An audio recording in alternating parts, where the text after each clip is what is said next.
What's going on, guys? Yash Talaliker here on the Winning Browns podcast today as we live stream the 2025 NFL Draft. Now, who is excited for this? This is very, I've talked about this in detail as far as when we have gone through the entirety of the NFL Draft board and through my entire draft rankings. As far as certain players, while I do think this is a weaker draft class without a doubt compared to last year's 2024 NFL draft, certainly this is a draft that has a lot of game-changing players, specifically at the top of the board. We're talking about the likes of Travis Hunter, Tyler Warren, Ashton Jeanty, Harold Fannin. You guys know how much of a big fan I am. And unfortunately, due to technical difficulties, I was not able to put out a video today involving my draft guys who I'm huge fans of, but I think you guys have an idea on some of the guys who I've been talking up throughout this entire draft process. Guys like the Ashton Jeantys of the world and Tyler Warren's, absolutely, but also talking about guys who I'm more high on than anybody else. We're talking about the Elijah Rodgers, the Jaden Higgins, the Nick Amon-Warys, the Jonah Monheims, and on top of that, the Harold Fannins, who I've probably been Harold Fannin's biggest number one fan since day one. Benjamin Morrison, I know both me and Akhilesh have been both huge fans of Benjamin Morrison for a long time. So there are plenty of good draft players in this draft, in spite of the fact that this is a weaker draft class than last year. And also last year was a generational draft involving especially the offensive side of the ball and the quarterback position. Obviously, you can't get that every year. And while I don't know if there is necessarily a top, a top of the draft type quarterback, there are certainly some players who are serviceable in their own right to be future franchise quarterbacks. But certainly I would say that this is a draft class that is definitely most likely at this point going to have a quarterback go number one. There's no doubt about that. A lot of people seem to have Cam Ward going number one, and I think the Titans also are on that boat right now. But we will see where exactly that ends up transpiring as the NFL draft is just kind of getting kicked off, as very much so as my phone, for whatever reason, is not working. That's all right. We'll just look on this computer in the meanwhile. But the draft is, officially underway, and the Titans are on the clock, and it very much seems like they are going to pick very, very soon. I think they should be going to the podium very, very quickly in very short time. I'm very certain that this pick is going to be Cam Ward. However, personally, I don't agree with that pick. I do understand that they need a quarterback, and I would not blame them for that. I mean, quarterback is a very sought-after position, and if you think the guy who you're going after is that good, go after him. But, as this draft begins, I'm really excited to see what happens. We put our mock draft as both me and Akhilesh on the podcast episode that we released out last night, very quickly, having Cam Ward obviously number one, and we had Travis Hunter number two. But yes, it does look like Cam Ward is supposed to be number one. And I'll say this, what a fantastic story it would be for Cam Ward. A guy with zero offers, a 0-star, went to junior college, was historically good at Carte Word, came to, Washington State, then transferred to Miami, became an absolute college football superstar, and a guy who, broke the entire college football record of most touchdowns ever. and now he's going to be the number one pick. It very much seems. What an amazing story that is, and I couldn't be more excited for him. In spite of the fact that I'm not a biggest fan of him, I wish him nothing but the best, and we'll see where that goes from there. But as we go on, there has been some interesting news that has gone on today as far as the NFL draft. Shedeur Sanders tweeted some cryptic stuff a couple hours ago, but I don't see that being too much of an issue right now. We will see where the draft goes from there, but right now it seems like Cam Ward is definitely going to be the pick, and we'll see where that goes from there.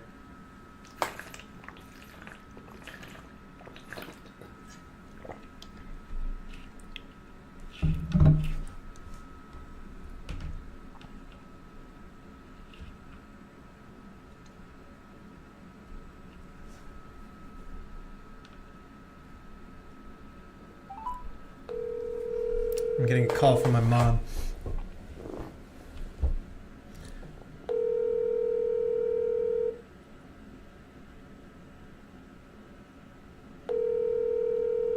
And now... Hey, you're on camera. You're live. Huh? Hey, you're live. Just Can I FYI. call you back? Yeah. Can I call you? You said you wanted to call though, right? Yes, but can I call you back? Yeah, no problem. Yeah. Alright, bye. Yeah. Bye. But alright, that didn't work out. Apparently she's busy, but well, she's probably gonna call me back in a minute. She had texted me a few hours ago involving calling me around right before I started live streaming. Obviously, because of the live stream, it's gonna be tricky to call her. She, me and my parents keep. Oh, come on. You gotta be kidding.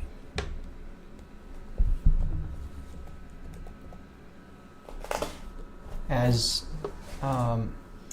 my camera just started crashing, and my whole computer did too, but that's fine. We'll move on.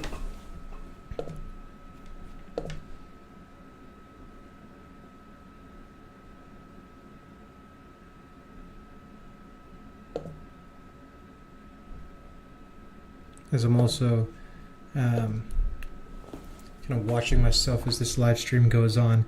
I don't have much experience in this. I've only done this a few times. But starting to get the hang of it. But yes, we don't, we keep in contact a lot, me and my parents. Usually I call around this time if I do call them. And she did want to say hi to me a while back, but it does seem she is busy at this point in time.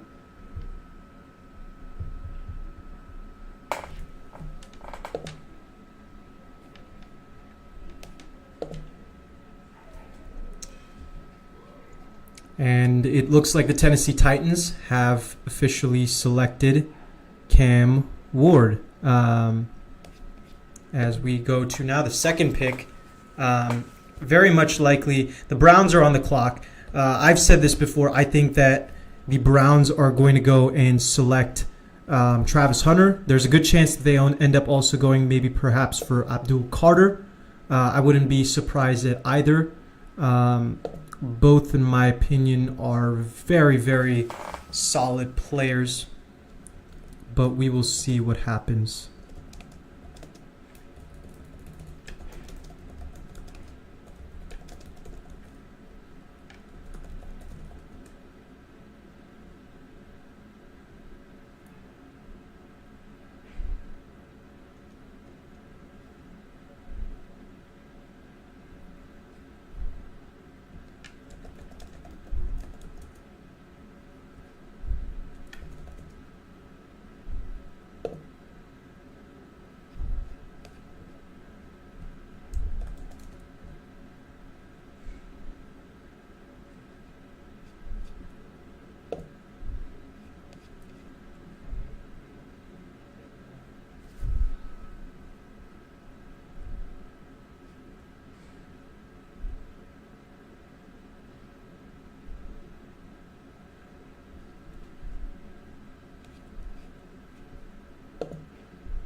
Oh, wow. So the Jacksonville Jaguars apparently made a trade up to pick number 2. It very much seems now at this point that they're going to pick Travis Hunter. But that is a very, very shocking move. Travis Hunter, I mean, Akilah and I in the first draft picked Travis Hunter to go 5, but that was because he fell in the draft. Obviously, there have been rumors over the last few days that Travis Hunter, that if, Liam Cohen was going to be very aggressive in this draft. It seemed like the pick was going to be Ashton Jenney, but seemed he was going for one of the top 3 big stars, as it looks like the pick is now probably going to go in very soon. But,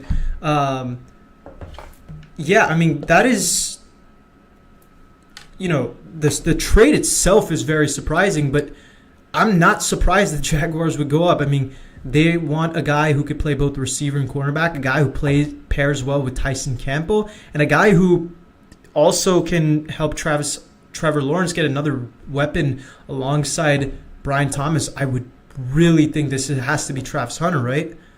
There's no way that to draft. I mean, they could draft Abdul Carter, but I doubt it.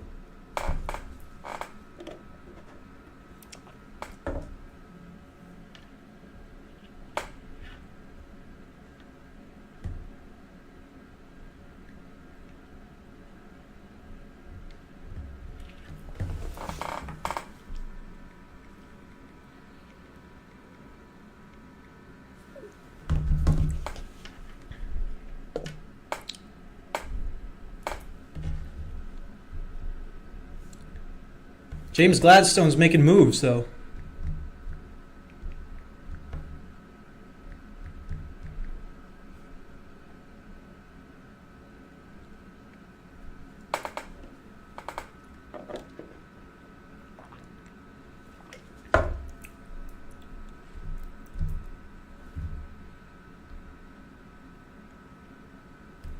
Roger Goodell's getting the pick. Looks like Eric Armstead is going to be making the pick for the Jags. I'm betting this is going to be Travis Hunter.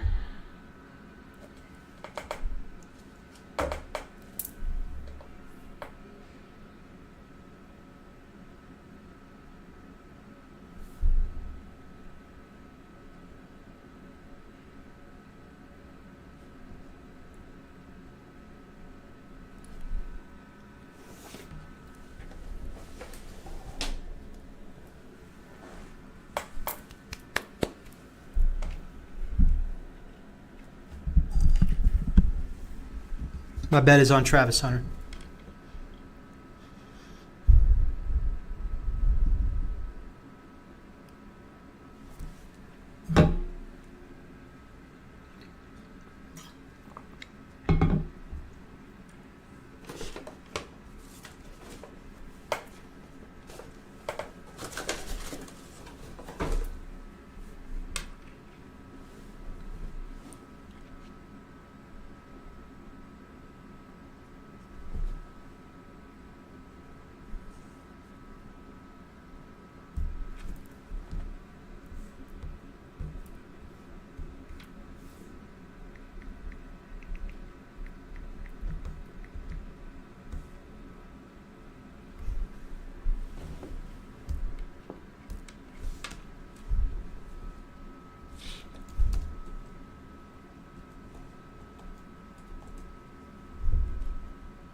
And the pick is in. It's Travis Hunter, apparently. And, I mean, yeah.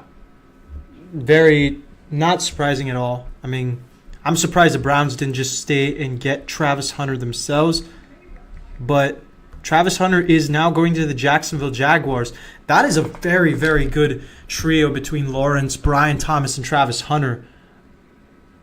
And then a very solid secondary now. I'm very impressed by James Gladstone. Going bold, going up, trading up, and getting Travis Hunter. That is a very goddamn good pick. But now Travis Hunter is the second overall on the podium with Roger Goodell.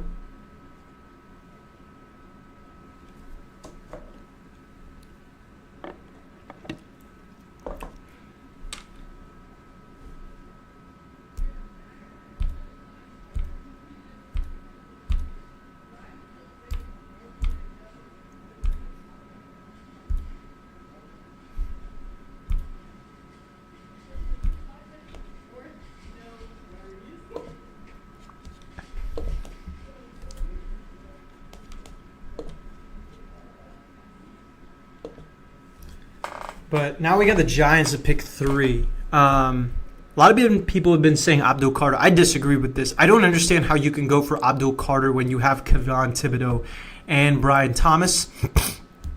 Obviously, or not Brian Thomas, excuse me, Brian Burns.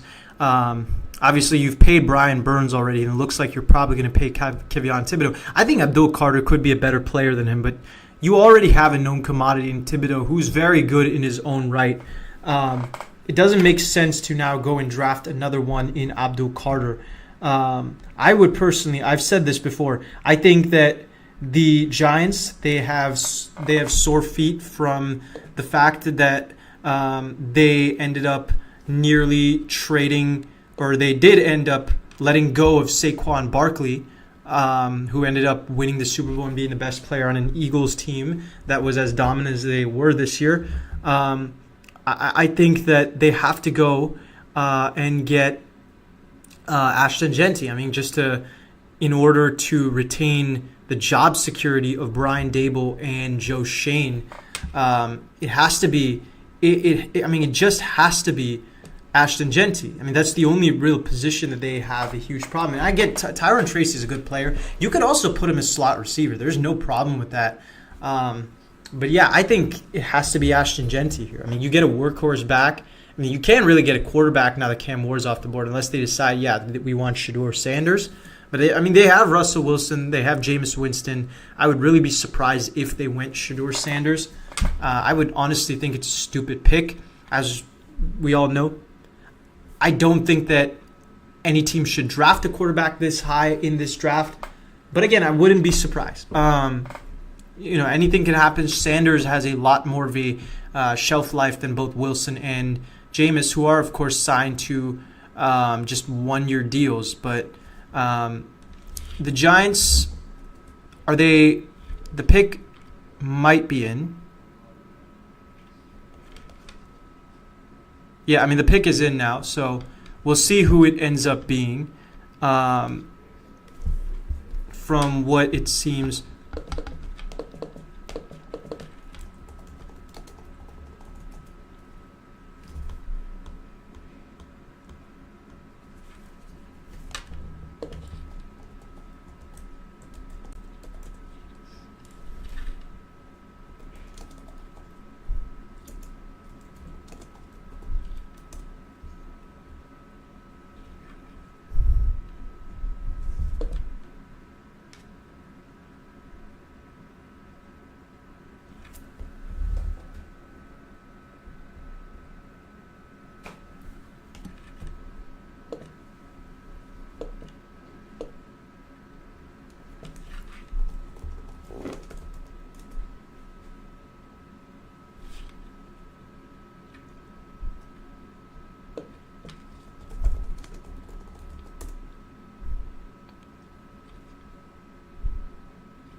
Oh, wow. So they did end up going Abdul Carter.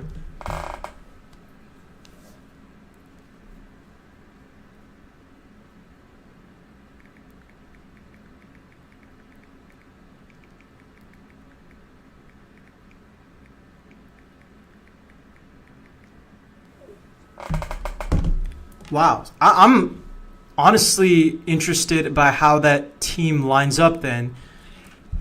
But it seems now that Thibodeau is expendable for the Giants. But, I mean, this is a team that just got a luxury at a position that they were already pretty good at. Granted, Abdul Carter is not just a luxury. I mean, he is one of the best defense players in this draft and would be improvement for any team. But I just feel of all the teams at the top of the draft, the Giants needed him the least. So I just don't agree with this pick whatsoever.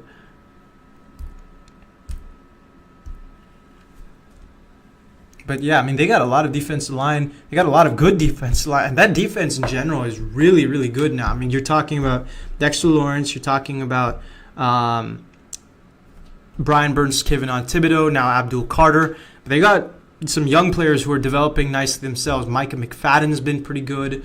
They got Tyler Nubin. They got Andrew Phillips last year. And then now you're talking they signed Javon Holland, Paulson Adebo. This is a very, very solid, very underrated Giants defense who in a year went from one of the worst rosters in football to a really talented team. For what it's worth, we should give credit to Joe Schoen for that at the very least. But yes, I mean, the pick is in for the Giants, and they took Abdul Carter.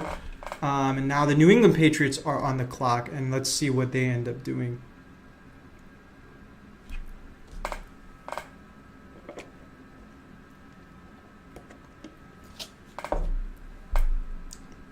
But now I'm fascinated to see what the Cleveland Browns end up doing at 5. I mean, again, this is a team who could have easily needed Travis Hunter, and they just passed him. Tells me that they're going to go for maybe a bit of a surprise as the Patriots pick is in.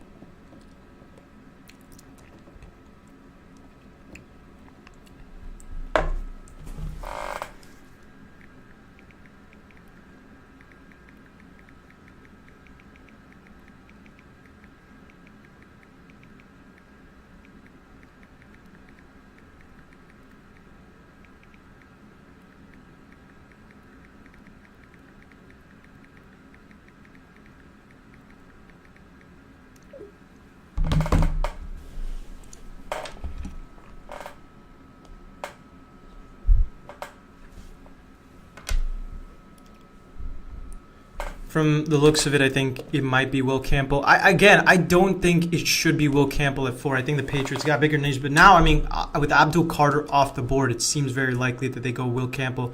I'd say that between Abdul and Will, I would have taken Abdul any day of the week.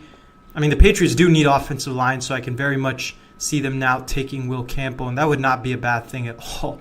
I mean, Will Campbell is very good as both a tackle and a guard. By guard, I mean, you got now two very versatile offensive line with Will Campbell and Mike Onwenu. But let's see what they do.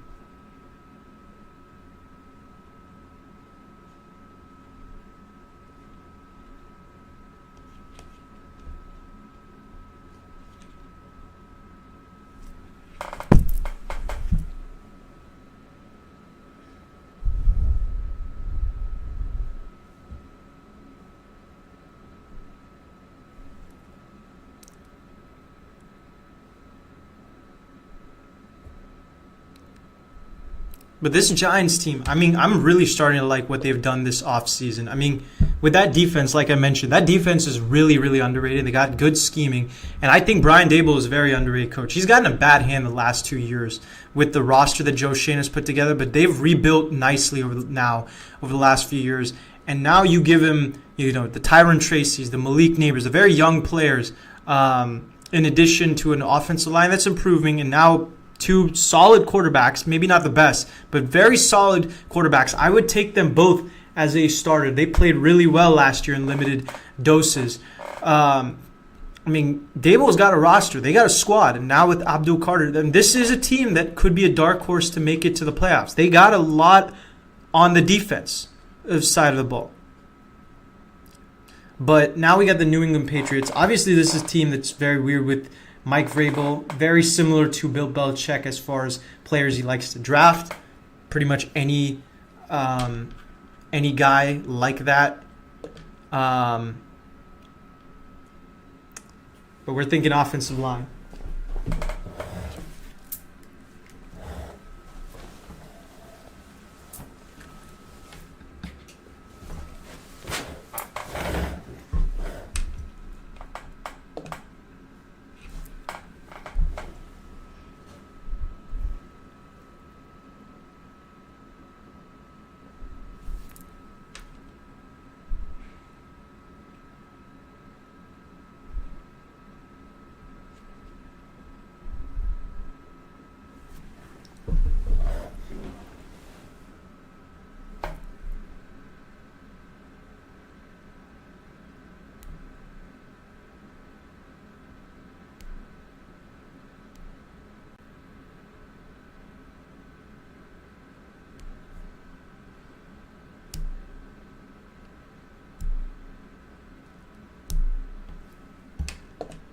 From the looks of it, apparently the Patriots are going after Ashton Jeanty now, from what the rumor seems to be. I would be very, very, very surprised, but it seems like I still think it has to be Will Campbell, doesn't it? I mean, the draft pick isn't in, but that's the rumor from what it seems.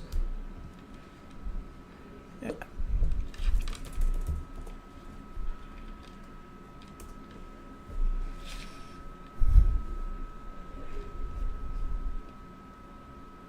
Yeah, it's got to be Will Campbell. I mean, they need an offensive line way more than they need a running back.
Patriots are picking.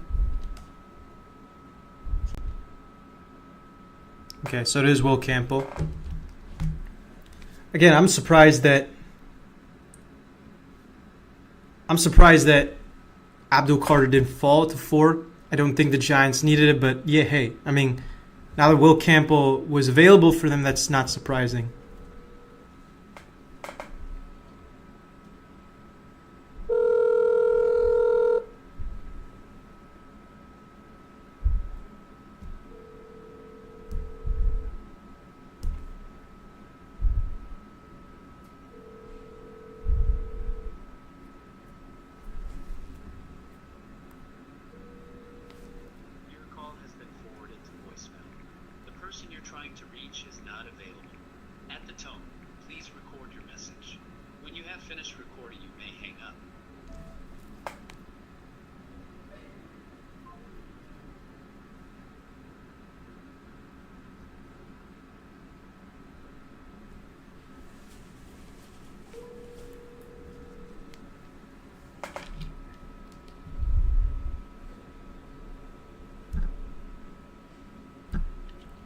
Was good.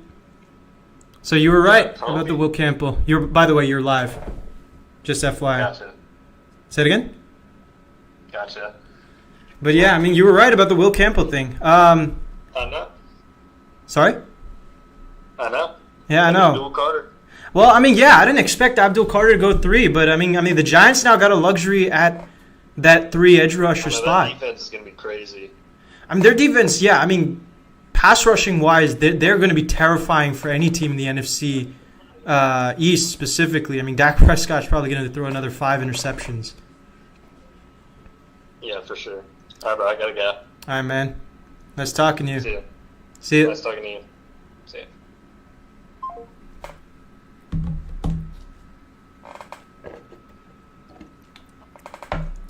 That was a friend of mine who earlier in the day predicted that Will Campbell was going to go 4, which again, like I said, wasn't the worst thing. But again, I was more surprised that Abdul Carter ended up going number 3. But yes, now that Will Campbell is the 4th pick, we will find out who the Browns end up taking at number 5. Pick is in for the Browns. The Raiders are on the clock. I think as far as the Cleveland Browns go, yeah, I mean,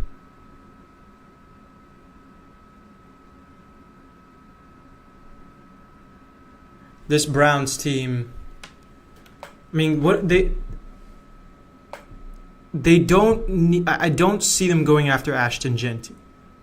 They have Nick Chubb, and I know Nick Chubb has struggled, and I'll know this team is a great running team, but they have trusted Nick Chubb enough not to cut him. I feel like they could go for Teteroy McMillan, but I think it's still way too high to go McMillan. If we're looking at the draft board, and I'll pull this up real quick. But if we're looking at the draft board from NFL Draft Board, which is the place I usually use, I know you guys have seen it a little bit at times where I didn't intend. But yes, as far as if we're looking at the draft board overall, I mean, I can see them going Mason Graham. Definitely going Mason Graham. Ashton Genty. I don't see them going anywhere else. I think, in my opinion, probably Mason Graham. I think he probably is the one who ends up going at this spot, right? I mean, it has to be Mason Graham, but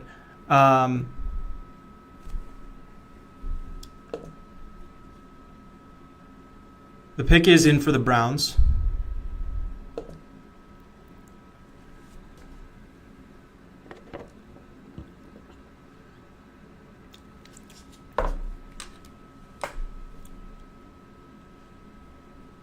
Looks like the rumor is Genty.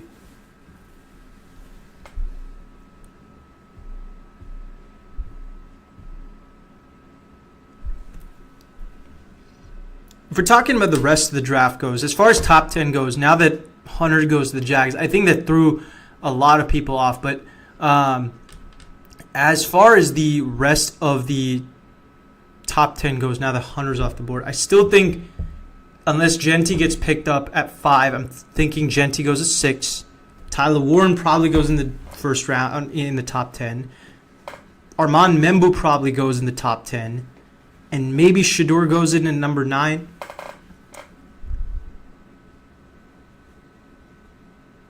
But, I mean, there are teams that I could see trading up, right? The Niners I can see trading up realistically. I think the Cowboys can definitely trade up. I can see even the Steelers trading up if they get an opportunity to pick the quarterback. They're the one. But the pick is in for the Browns. Let's see. So it is Mason Graham. Okay. Yeah, I mean, that makes a lot of sense. They need a defense tackle. I don't think that's their biggest need, obviously, but given the fact that they traded down and this is not a great quarterback class, it makes very much sense to go after the best player on the board, best player available. That would be, of course, Mason Graham, who, now gives them a very feared pass rush. You got Mason Graham and Marvin Hall in the middle. You got Myles Garrett on one side, and obviously they let go of Zadarius Smith, but they still got pretty good rotation of defensive ends. That is a damn good defense, and I think Mason Graham can definitely help that. But now we got the Raiders on the clock. This has to be Ashton Genty. There's no doubt about it. is a team that's very aggressive on running the football. Makes very much sense to go and get the best playmaker in the draft that's still on the board. Maybe they go Tyler Warren. I would still feel like they have to go Ashton Jeanty, right?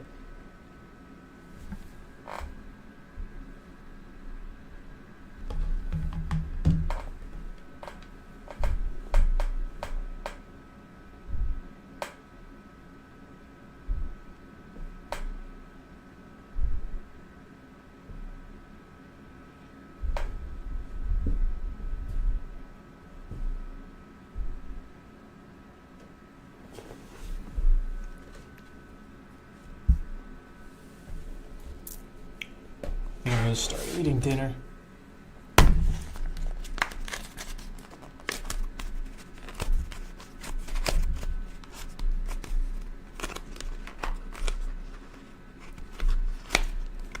We got some Chipotle over here today.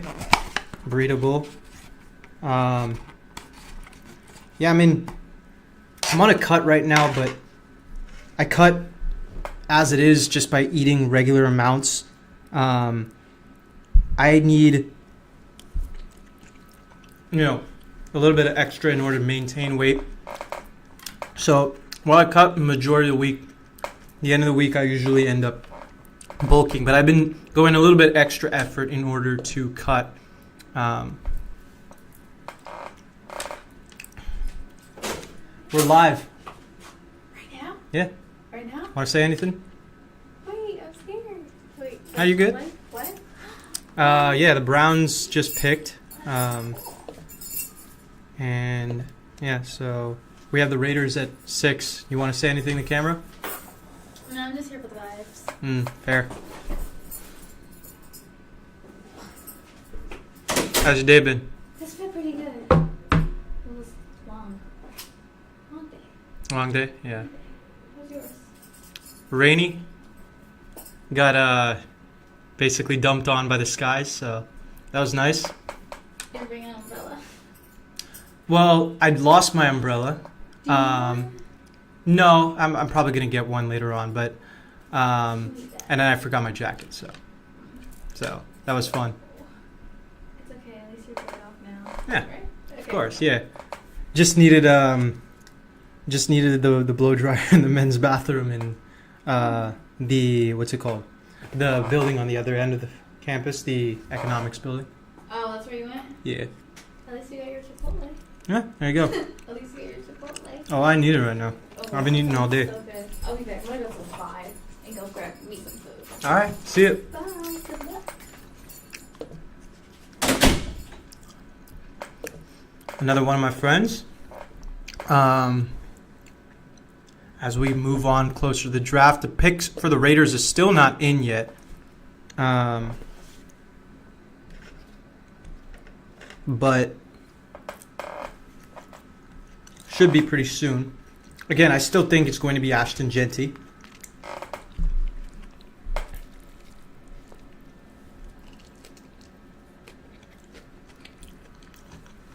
Goodell's on the podium.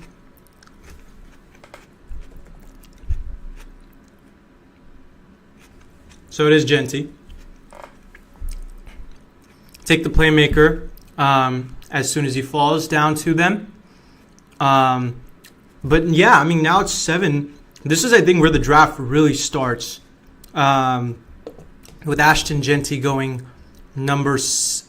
I feel like, now the best players, the consensus players are off the board.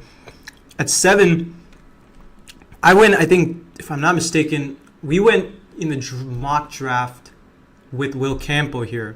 But obviously, Will Campbell's not on the board. The next best player on the board has to be Tyler Warren. And the Jets are in a precarious situation. They can go cornerback. I've not seen any team mock them for a cornerback. Will Johnson, in my opinion, is the guy who would probably end up being picked if it is a cornerback. Obviously, you guys know how much of a big fan I am of Will Johnson. I think Benjamin Morrison's a little bit better than him, but obviously I don't think Benjamin Morrison's going to be going this high. That would be a huge surprise if he did, but I would love it. The guy who I think is the best value here, however, is a guy who can help Justin Fields, give him another weapon, Tyler Warren. What would really be surprised is if they end up going for Shedeur Sanders. That would be very interesting. But I mean, it's a typical Jets pick if it ends up happening.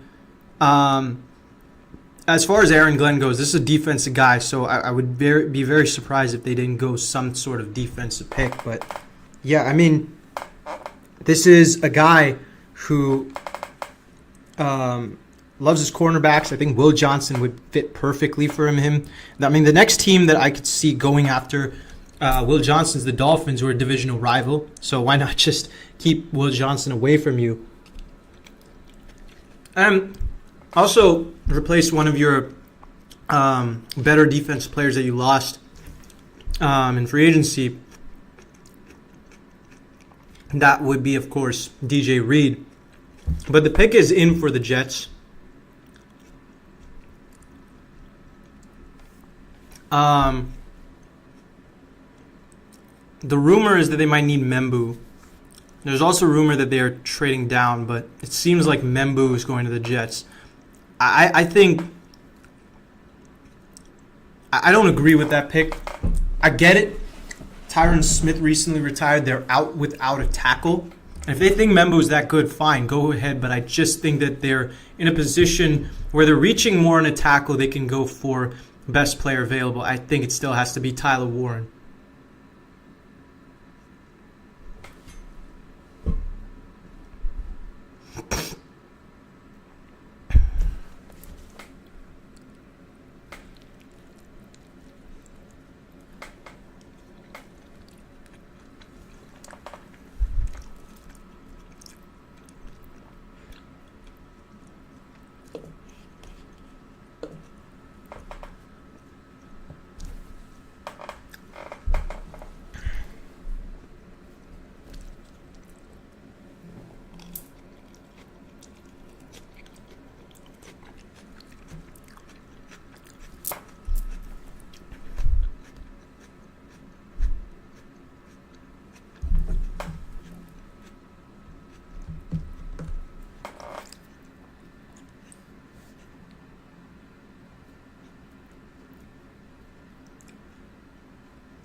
My mom's calling me now.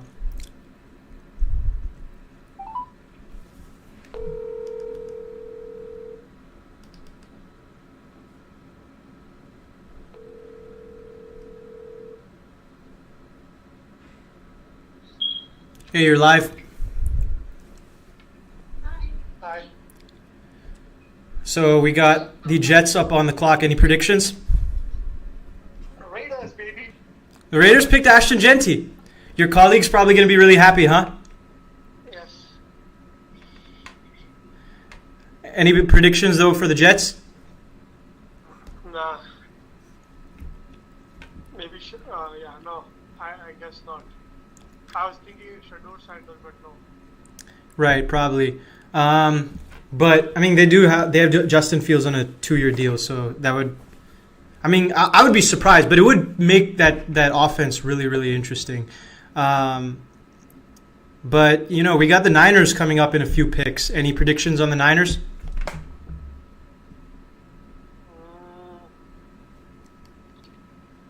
Probably a linebacker. So we're thinking then Jalen Walker then.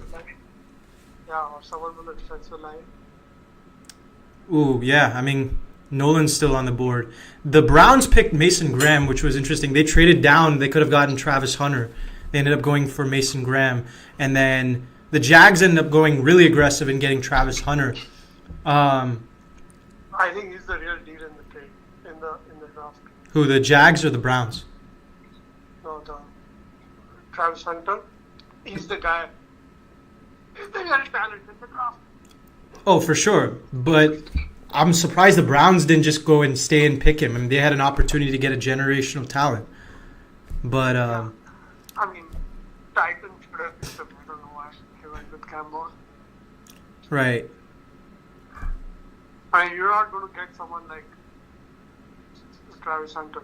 Mm-hmm. I mean, he plays both sides, right? Right. So I think, and plus he's really talented. Right. Exactly. I don't know. I think Cam Ward is a mistake. But Abdul Carter, yeah, maybe if he's good. Will Campbell was a solid pick. Yeah, I'm surprised though that Abdul Carter went to the Giants. I didn't expect the Giants to go for an edge. I mean, they already have Thibodeau. They already have Brian Burns. They got Dexter Lawrence, but now they put together a really good defense. Yeah. You think maybe Abdul Carter would play linebacker on that team? Yes. Yeah. Honestly, that might help his draft stock. I mean, I had him better off as a linebacker than an edge rusher because he's more polished as a linebacker. He's played linebacker a lot more. But that's a solid defense right there. And I think Will Campbell is a solid pick. Mm-hmm. It's like basically, they could be set for 10, 12 years. Right. I mean, the Patriots are good at drafting offensive line in general, usually. This was the one year where they didn't have particularly the best offensive line, but... But I'm excited about Aston Maybe that's a good pick. Yep. I wonder who the Jets are picking. Picked him Armand Membu just now. So the Niners' tackle dreams are off the board. But I think Membu's a good pick. I mean, they lost, what's his name? Tyrone Smith this past year to retirement. They've had tackle problems for years. Seems like they just keep going after tackles left, right, and center, though. I mean, they had Elijah Vera Tucker. They had Joel Tippmann in the second round 2 years ago. Now they go and get Olu Fashanu and Membu in back-to-back drafts. But I mean, hey, this is the Jets, right? They keep making the same mistakes. So I like Membu too, but they keep running through offensive line, and they've seemed to have done that for the last 20 years.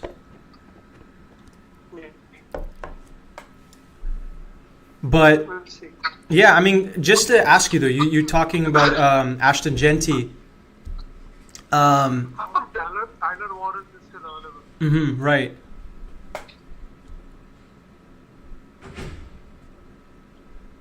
I mean, Tyler Warren's a very unconventional tight end, so I think there's a good chance. I mean, Brock Bowers fell last year, so if Brock Bowers falls, definitely Tyler Warren has a chance of falling. I But thought Brock Bowers was 4, right? Like 4. he went 13th, but he was 4th on the draft board. Yeah, maybe a Denver might pick him up. Tyler Warren. Mm-hmm. Who's that guy? He had that guy from Utah in New Orleans. Oh, Taysom? Yeah. Heck, even if Shannon comes, he can pick him up. Look, if Warren falls to 11, I don't think he will. I think there's a team that has to trade up, but if he does, I would pick him in a heartbeat. I mean, that two tight end system would be ridiculous. They could make an aggressive trade. If they want him, that's the question is if they want him. Right, absolutely. But he would be good. Indeed. Seems the Panthers pick I is mean, in. they like the who did the Panthers pick? They haven't picked it. They haven't announced the pick yet, but they put their pick in. The rumor right now is that they're going Jalen Walker. Okay. I mean, Shannon likes these Swiss Army knives on the offense, right? Right. So Tyler Warren could be perfect. Mm-hmm.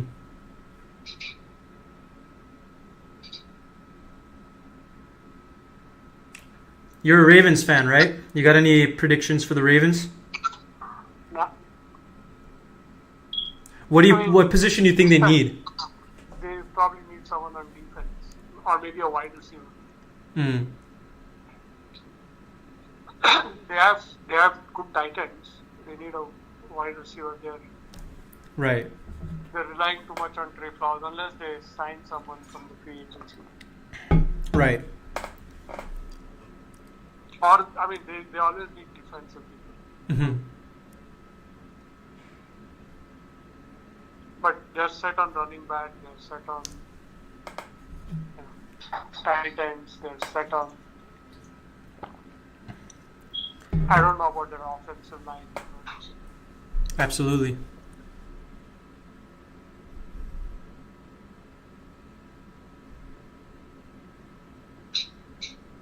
So I think tomorrow will be more interesting. Tomorrow or maybe the weekend. I think day 3 is going to be definitely interesting. There are a lot of players who are sleepers off the board. I think 4th, 5th round that people aren't talking about. There's a lot of value, especially with the cornerback later on in this draft. But I think the first 10 picks were definitely interesting, especially with the Jags trading up. I'm interested to see what happens now with teams like the Niners, the teams like the Cowboys, what type of picks they end up making. Yeah, I think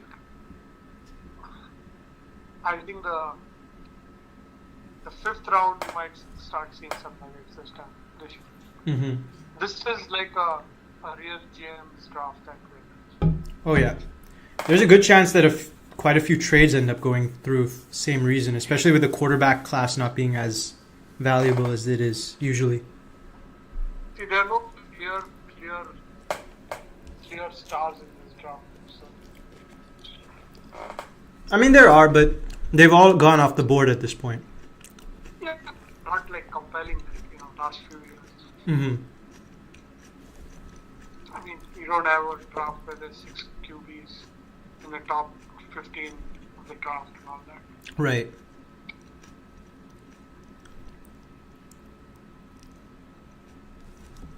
So, like, if I have like 49ers, they could make a killing if they have a good talent development. Right.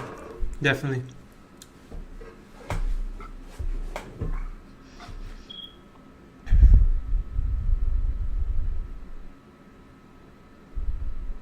So, yeah, Saturday, Sunday will be intriguing. Absolutely. I think first these ones are like more than expected. They're going with solid people. This is a very much best player available type draft. It's not like, you're going out of the way. Campbell was like you can't go wrong kind of. Right. Third pick. That way, I thought Ashton Jeanty was a very bold move. True, but he is the best player on the available. I would say there are like 3 or 4 for sure superstars in this draft, right? Travis Hunter, Tyler Warren, Ashton Jeanty, and then Abdul Carter. But even Abdul Carter with his broken foot and all, they don't know what they're going to get. True, but as the Panthers are picking. Ooh, Panthers go receiver. Wow, that's a very interesting pick. I don't know. The Panthers were a very much wild card, but going back to what you said about Abdul Carter, yeah, I mean, I get the injury concerns. I don't think they were big. I don't think they were a big issue. But they're, those guys very much. Ashton Jeanty was definitely one of those players. I think the Raiders had to go best player available where they were, especially they're not the best roster on the planet. You go and get a guy like Jeanty, I think he makes you automatically, 5 times better. But McMillan to the Panthers, decent, very good route runner, very good receiver of the ball, but not great separation. Panthers seem to like those players. They got Xavier Legette last year, and they're putting together pretty decent offense now, but very interesting to see the pick. The Panthers were kind of a wild card in this entire draft, but now we move on to 9, and this is, I think, where a lot of people are anticipating Shedeur Sanders. You think he ends up going to the Saints? I don't know. I will be surprised. I will be surprised. Say it again? You cut off.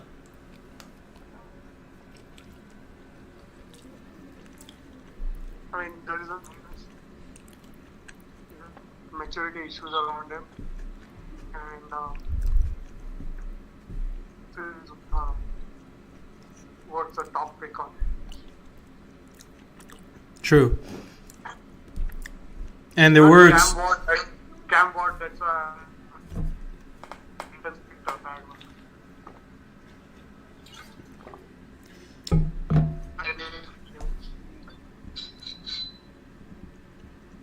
He doesn't skip forward. right.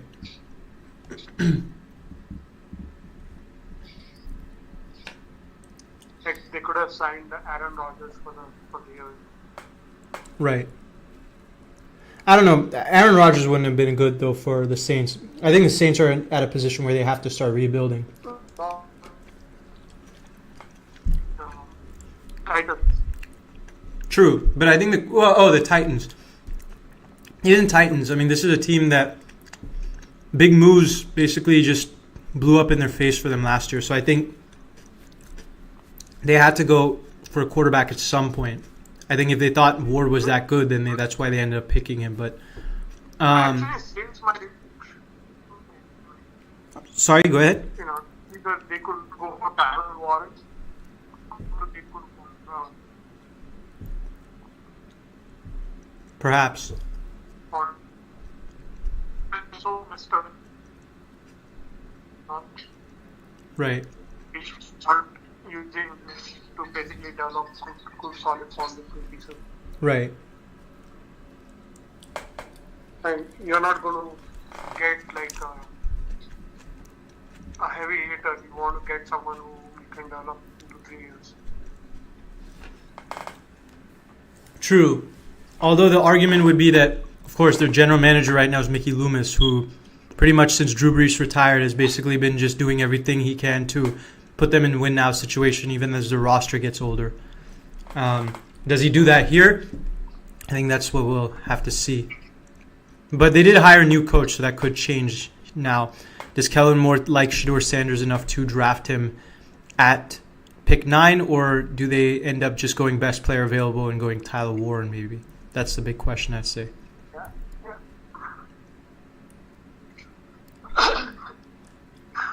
Anyways, can I talk to Ma real quick before I get back?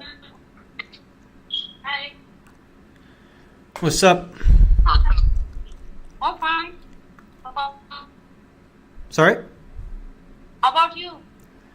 I'm covering a draft that is very intriguing right now. Couple of interesting moves that I did not expect.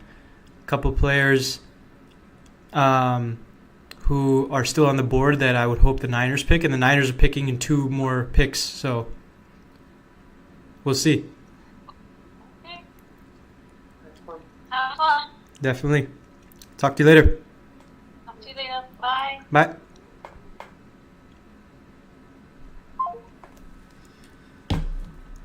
Ladies and gentlemen, my parents.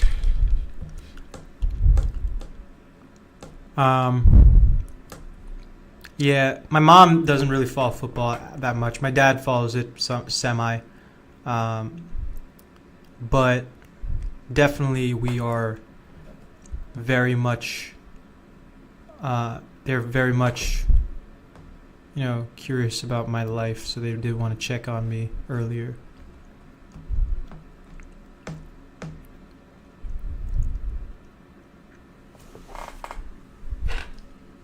I mean, my dad put out a pretty good point that the Saints could go Tyler Warren. He's still on the board. I think any team would be lucky to have him. I think the Bears are probably the only team I'd say right now that doesn't take him. I can see anybody really from picks 9 to 15 definitely going for Warren. They need to. Really, any team who gets Warren on the board at this point really should go after Tyler Warren. He's that good.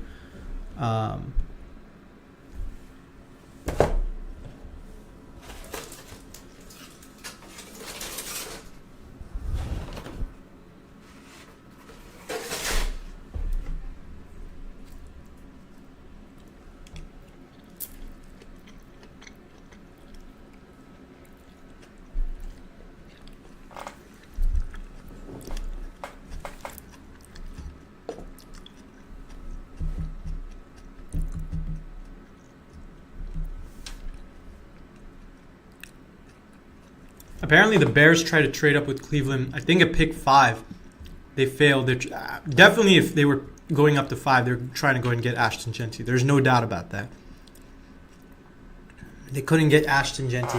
I've said this before. I mean, having Caleb Williams next to Ashton Genty would be the biggest, the most fun treat to watch.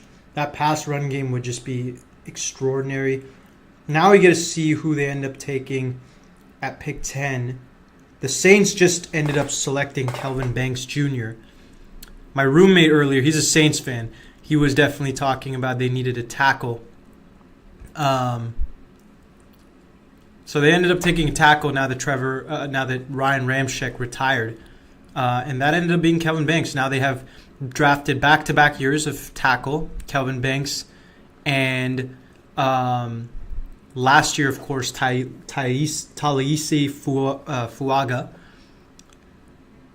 The Bears pick is in, as we see who they end up taking. Looks like they're taking Tyler Warren, going to tight end, which would be interesting. I would not be mad at that. But I still think of the teams going for tight end, Bears are least likely. Although, Ben Johnson, I could definitely see going to tight end. I'm kind of willing the Niners to go and get Tyler Warren at this point, though.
Yeah, I mean, they're talking about first pick for Kellen Moore offensive line. Not really surprising. Every team he's coached for has a great offensive line. He just came from Philadelphia, who obviously their offensive line is as good as they are.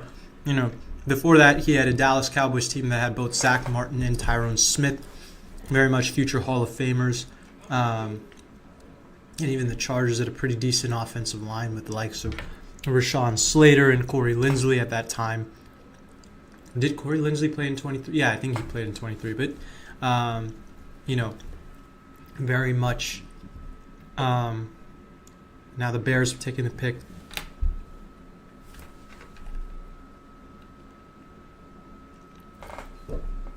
But, yeah, I mean, Kellen Moore has had a lot of great tackles, a lot of great offensive lines. And the Saints, have a guy who they can see on both sides of the line. But now we got the Bears at pick 10. The rumor right now is that they're going to go Tyler Warren. I'm interested to see if they do.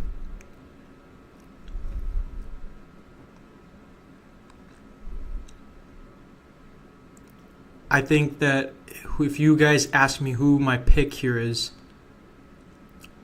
I'm going to go on a limb and say it's Matthew Golden. Yeah, I'm going to say Matthew Golden.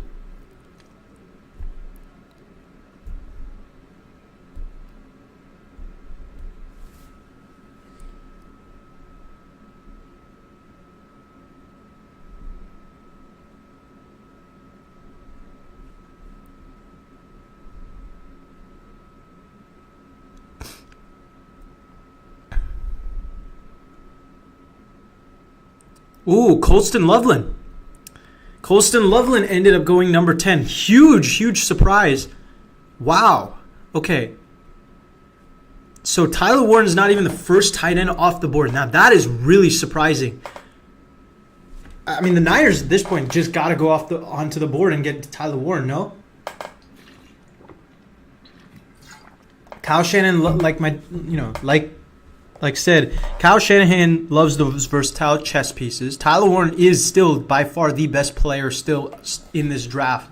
I don't know why no one has picked him yet, but the fact that Loveland ends up being the top tight end of the board, that is a huge shocker. But, they got a blocking tight end, Cole Kmet, who's really good. But Loveland as a receiver maybe, still very interesting. I disagree with the pick. But, wow.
Someone said it. Yeah, I mean, I think Will Johnson could have easily been a pick here. The Bears do need cornerbacks. Obviously, one of the cornerbacks made a really stupid move. They could have gone for a Michigan player in Will Johnson at pick 10. But it looks like with Loveland, Ryan Poles is looking for his Travis Kelce. But nonetheless, that was a very surprising move.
I mean, they got a lot of Midwestern players that they've drafted over the last few years, with Caleb Williams being the exception.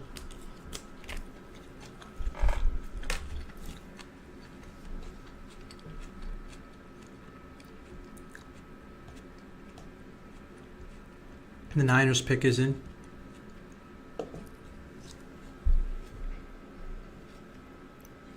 Yeah, I still think, though, they need a running back. I mean, especially with the way Ben Johnson runs his offense. Unless, of course, Ryan Poles and him have different visions, but...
Niners are up.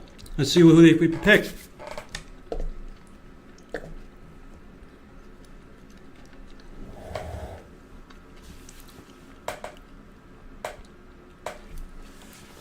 We're going to record here. Niners are up. Please pick. I mean, I would love Tyler Warren, but I'm interested in who we pick. I mean, most of the guys who I thought were going to draft.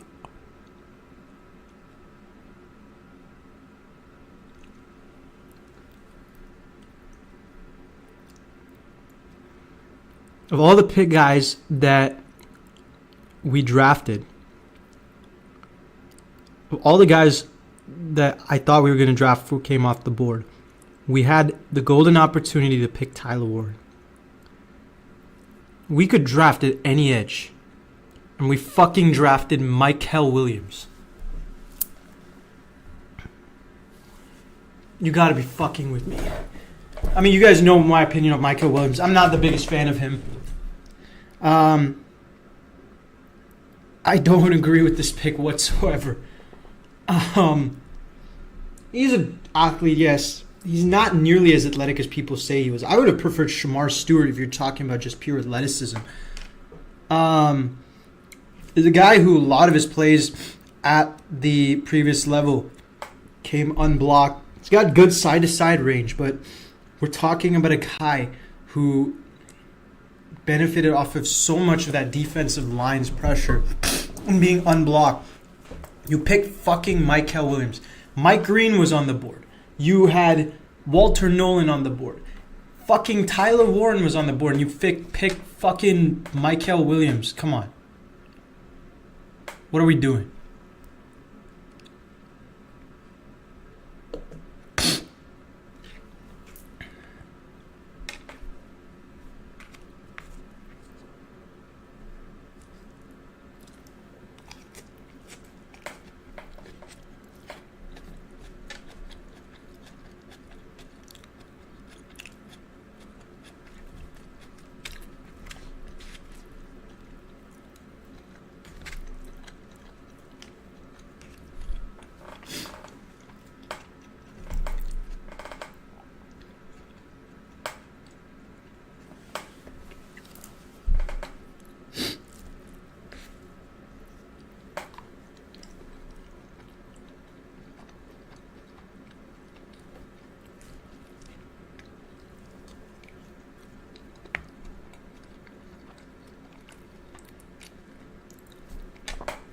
I mean, between a defensive line and an edge rush, I would have easily taken the interior defensive line. I'm not the biggest Walter Nolan fan whatsoever, but I would have picked Walter Nolan easily over Mykel Williams.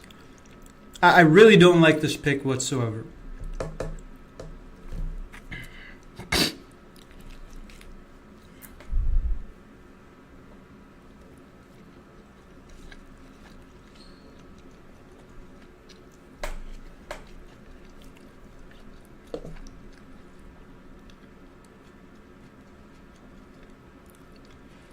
Whoa! So the Cowboys end up taking Tyler Booker, number 12.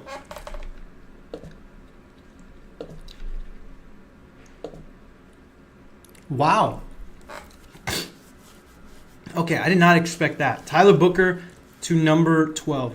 I'm not nearly as high on Booker, but I know most people weren't this high to have him number 12. A run blocking specialist who I think now definitely, I mean, as far as the identity goes, he's fits what the Cowboys need, which is run blocking, but he's not a good run blocker. He's better off as a tackle than a guard.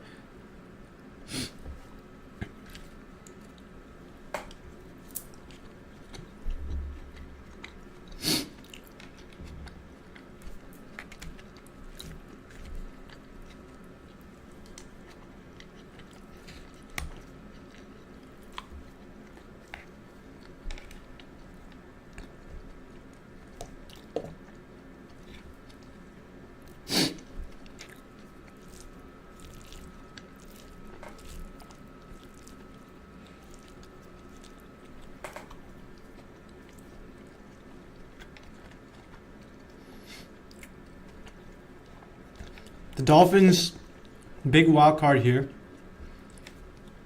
We're talking about a team. I'm looking at Will Johnson here. Tyler Warren falls to 14. Colts have to take him. Really surprising that he has fallen all the way here.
Dolphins still haven't put out their pick.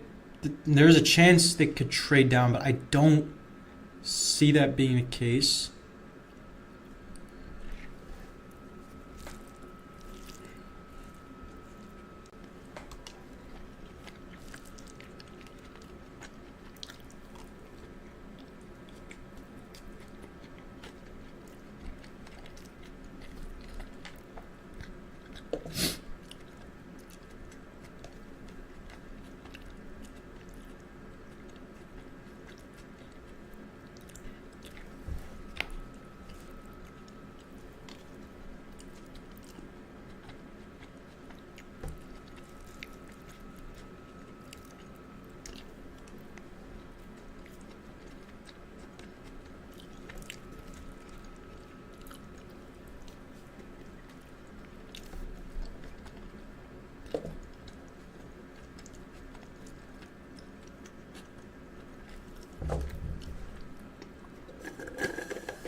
If I was going for a guard with the Cowboys, I would have personally gone for, I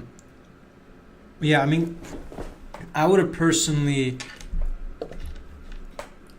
gone for probably Donovan Jackson, where this was. It just seems to me a bit of a reach to go for a guard here. You could have probably traded down, but regardless, Tyler Booker is still a very solid player. I'm not mad at the pick. I just think they would have gone something else given their identity.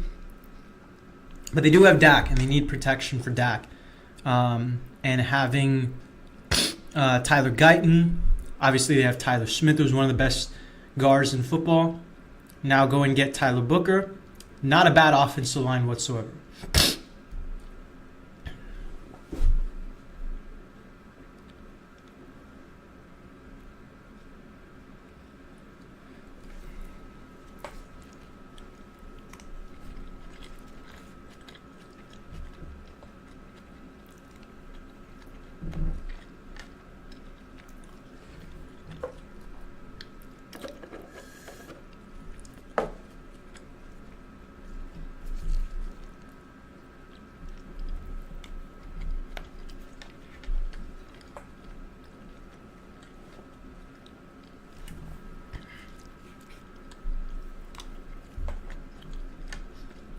I mean, with the Dolphins,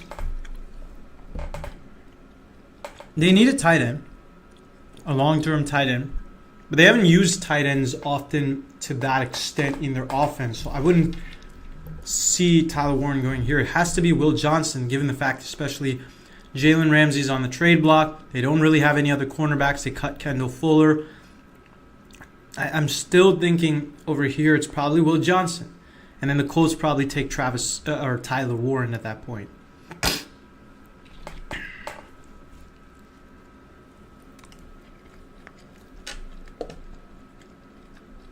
Commissioner.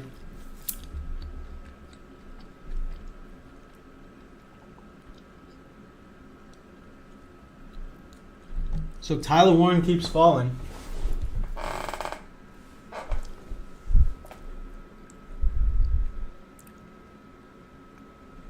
I mean, that's the Christian Wilkins replacement. Obviously, Wilkins was a very, very good football player, but Kenneth Grant definitely fills that replacement. I like Kenneth Grant. He's my number 3 defensive tackle on my board. And Dolphins need defensive work, no doubt about that. But again, Will Johnson continues to fall the draft board. Tyler Warren continues to fall the draft board. I got my number 2 and my number 7 players on my draft board falling quite a bit now. And, I mean, you got 3 of his teammates already off the board. Really concerning for Will Johnson. But now you got Tyler Warren, and the Colts have been mocked for him all year, basically. You get a playmaker like that, I mean, he has to go to the Colts, right?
Pick is in for the Colts.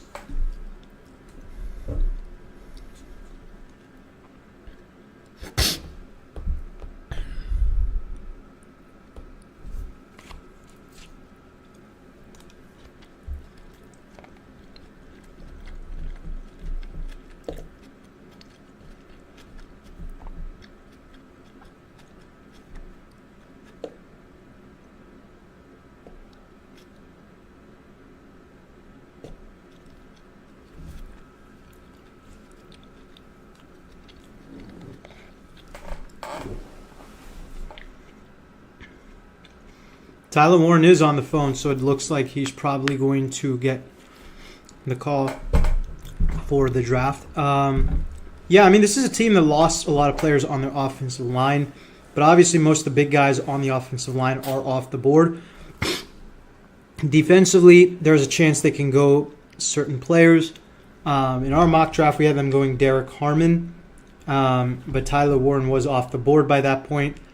I think at pick 14, it has to be Warren, and it is Warren, selected by the Colts. Yeah, I mean, great pick for the Colts. They probably got the steal of the draft so far, given that Warren fell to 14. I knew there was a chance that Warren could fall, but this much, it's really disappointing, quite frankly. It's a guy who really can change the position forever. I think a lot of teams are going to be looking at this down the line and asking themselves why the hell they didn't go for Tyler Warren. He is that good. Actually kind of plays a lot like Dallas Clark that way. But now we got the Atlanta Falcons in the clock. Yeah, definitely they're probably going to go Shedeur Sanders here, right? Surprise everyone. They don't need a quarterback, so they're definitely going to go Shedeur Sanders.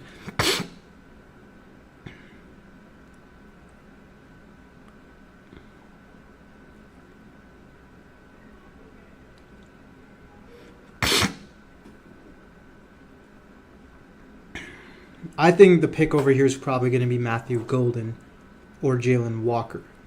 If it's offense, it's Matthew Golden. If it's defense, it's definitely Jalen Walker. Really depends on their preference.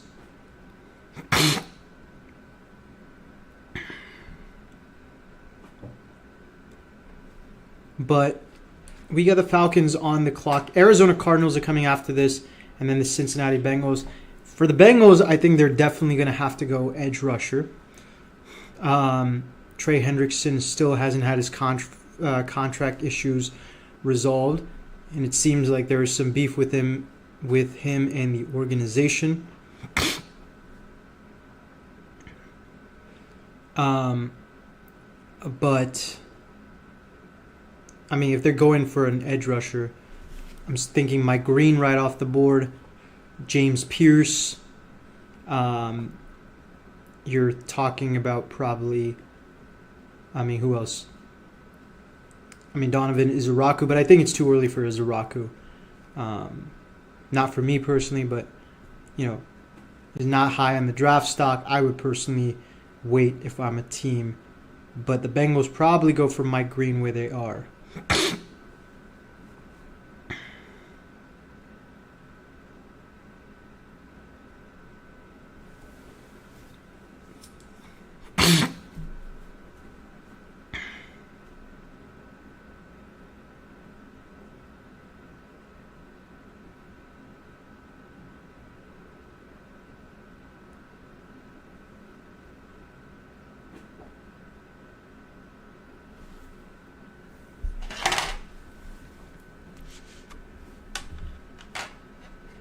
I mean, obviously we all know that the Falcons need an edge rusher, but they have needed an edge rusher for a while now, and they have not gone for an edge rusher. So to me, it has to be an offense player. His name is Terry Fontenot, is obsessed with that. Wouldn't be surprised, obviously, because of the need to go for a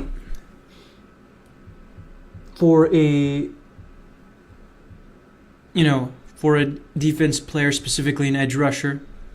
But is more likely to be an offense player just based on trends.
Falcons still haven't picked.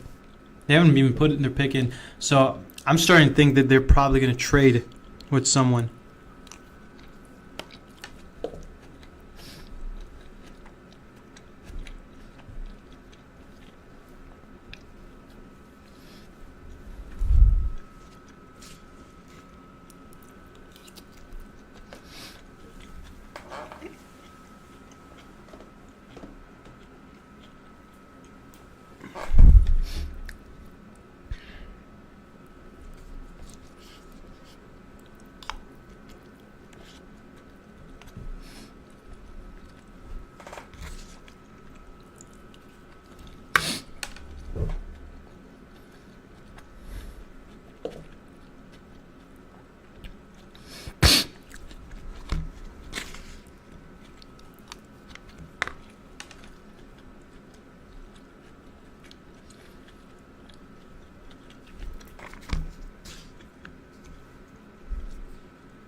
I mean, the Atlanta Falcons are still on the clock. They still have yet to even put their pick in.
So the Falcons take Jalen Walker. So they do end up finally going defensive side of the ball. Took long enough into Fontenot's career to get a first-round pick and pick defensively. I mean, yeah, he fills up a lot of holes for them. Talk about a guy who can play linebacker, can play edge rusher, very versatile. The Falcons have needed edge rusher for a while. They can generate a lot of pressure.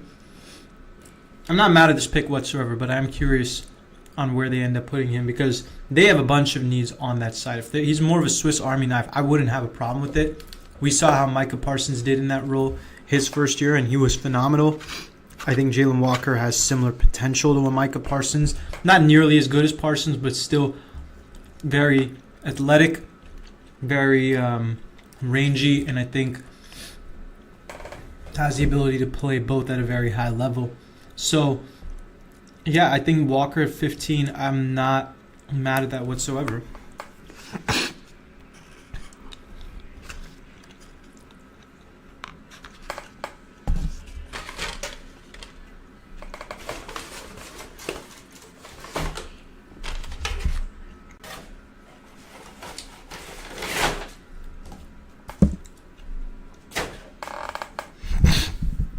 Because now we got the Arizona Cardinals on the clock.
Cardinals are taking a cornerback. I'm very sure that this is probably going to be a Will Johnson.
Ooh, Walter Nolan. I mean, they needed a defensive tackle. You get a guy next to Darius Robinson. I feel like they could have probably also taken an edge. Guys like perhaps, the likes of Mike Green. But if they're going defensive line, Walter Nolan, I don't have a problem with that. But I don't see Walter Nolan being a huge get for them. But yes, that is the pick.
Yeah, I mean, it probably has to be over here. Probably Mike Green, I'm thinking.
Pick 17's in. So they go defensive end. They end up going Shamar Stewart. Yeah, I'm not mad at that whatsoever. Personally, I'm not the biggest fan of Shamar Stewart, but an athletic freak in his own right. I know a lot of teams prioritize athleticism in their defense, and I have no problem with that pick whatsoever. And now we got the Seahawks, who I think are also going to take an edge rusher, and I feel like this is probably where Mike Green ends up going. I said that with the Bengals. Again, I kind of understand that they went Shamar Stewart, but now the best athlete is off the board. You're talking about maybe James Pierce here. Again, do the Seahawks like hand counter type defensive ends, more technically sound? They got Boye Mafe. Would not be surprised if they go Mike Green. But then I can also very much see the likes of James Pierce here if they go edge rusher. Will Johnson is still on the board though. And that to me is very, very stunning. But we will see what happens.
But yeah, as we move on to the draft board, let's take a look at my draft board overall.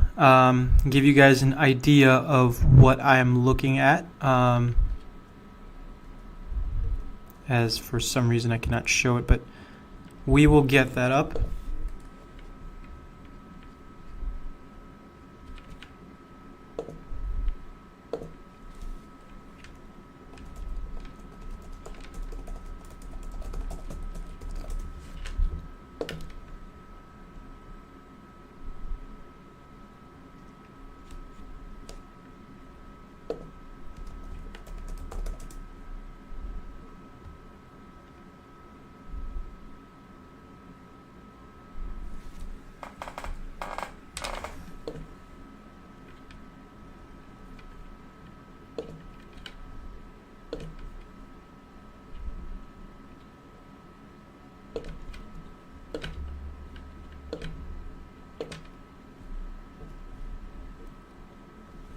But yes, here we go. As we put up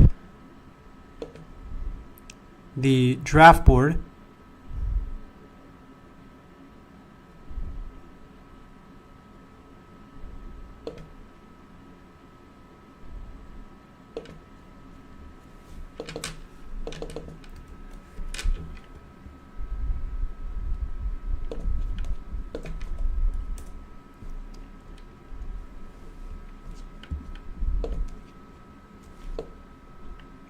Here's the draft board going on, and we move on. Obviously, Travis Hunter, Tyler Warren, Ashton Genty, they are off the board. Probably Benjamin Morrison is not going to be immediately. But this is the best available. We have had a very interesting first few picks at this point.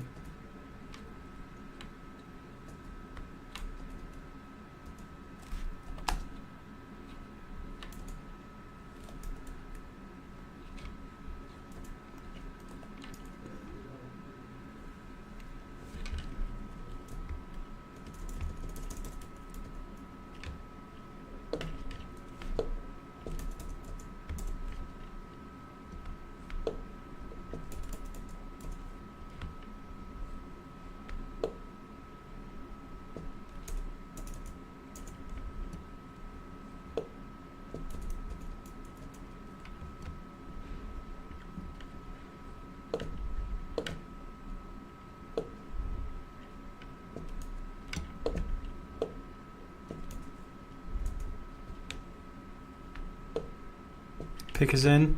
Here's Goodell at the podium.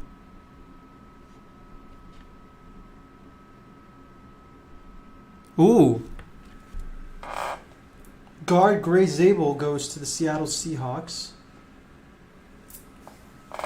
They've pretty much finished their offensive line now as far as drafting goes, right? I mean, you got Oluwatimi, who's become the starter there at center. You got Christian Haynes, who they drafted last year in the third round, who I'm a huge fan of. Zabel becomes the new guard. And then you got Abraham Lucas and Charles Cross on the outside. I mean, this is young offensive line, but I think that they're pretty good. Zabel is a very versatile guy, and I think that kind of helps in the case of North Dakota State. He has some balance issues, but for the most part is pretty stable.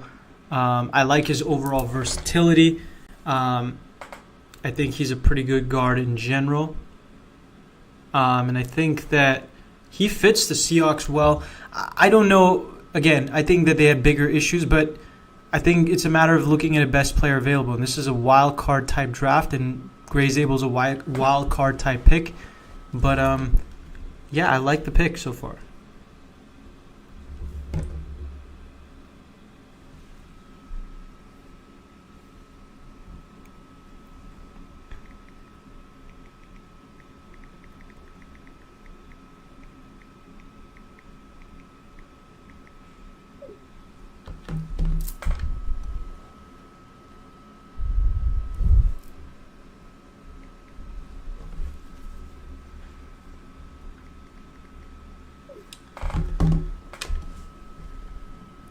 Now we got at pick 20, the Tampa Bay Buccaneers. This is a pick, I mean, the draft has already been put on its head completely, obviously, with Will Johnson still falling. A guy who I thought was a top 10 pick who's now fallen all the way to pick 20. But Zabel went to the Seahawks, which was out of the ordinary. I have originally on my mock draft, I think we had Jihad Campbell. I could very well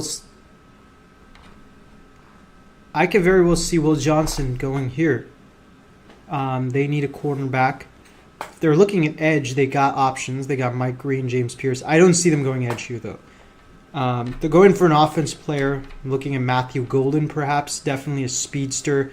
A guy who can succeed Mike Evans, maybe. Could go running back with Omarion Hampton, although I doubt it. I mean, Bucky Irvin played really well. But, yeah, I mean, they got some options. And they're saying Gray Zabel is listed as center. Okay, so I guess Oluwatimi is not part of the future for them. But, I mean, yeah, certainly...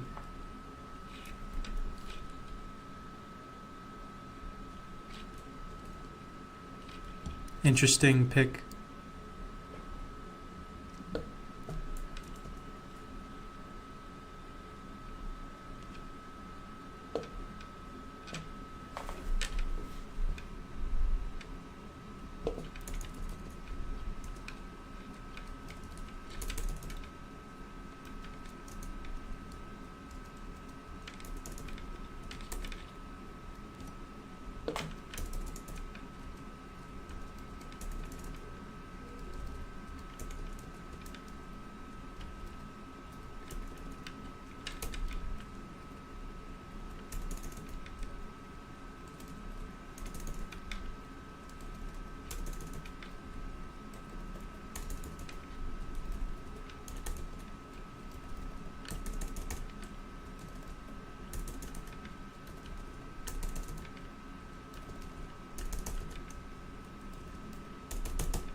they go cornerback, is there a chance they go Jahdae Barron?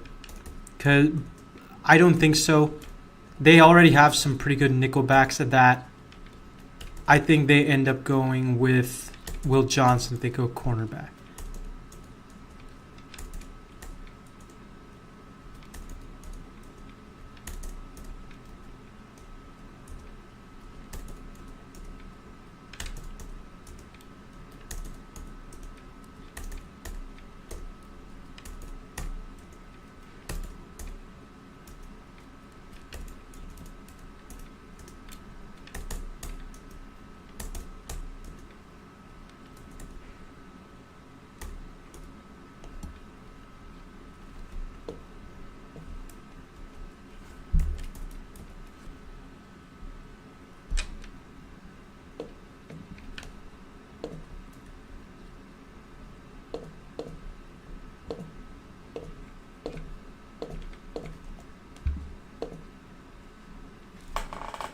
But yeah, this is the draft board as it stands for me right now.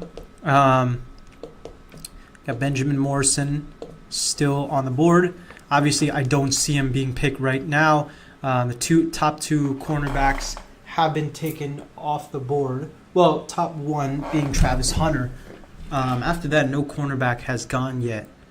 So to me, it just doesn't seem like a draft class where people seem interested in cornerbacks, or they seem like they can get it at lower value, which is surprising because I think the big thing I look at in this draft is Cam Ward. As the Buccaneers go and sign Emeka Egbuka, receiver, they draft Emeka Egbuka. I love this pick, actually. I mean, the Buccaneers are looking for eventual successor to Mike Evans, who's now in his mid-30s. I think Emeka Egbuka fits that bill really well. He's a slot receiver, so for the time being, he can still be a very solid starter. He has some injury concerns, but he's not taking too much of a load right away. So the Buccaneers can kind of work him into their system. And he has the talent to be a number one eventually down the line. So I like this pick whatsoever. This is honestly one of the perfect places Emeka Egbuka could have gone to, and I definitely didn't expect it. But I like the pick. So Emeka Egbuka is at 20. Moving on to, or is at pick 19, excuse me. Moving on to pick 20.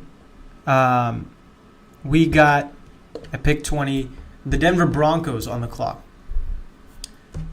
And the question here is, do they end up taking Matthew Golden?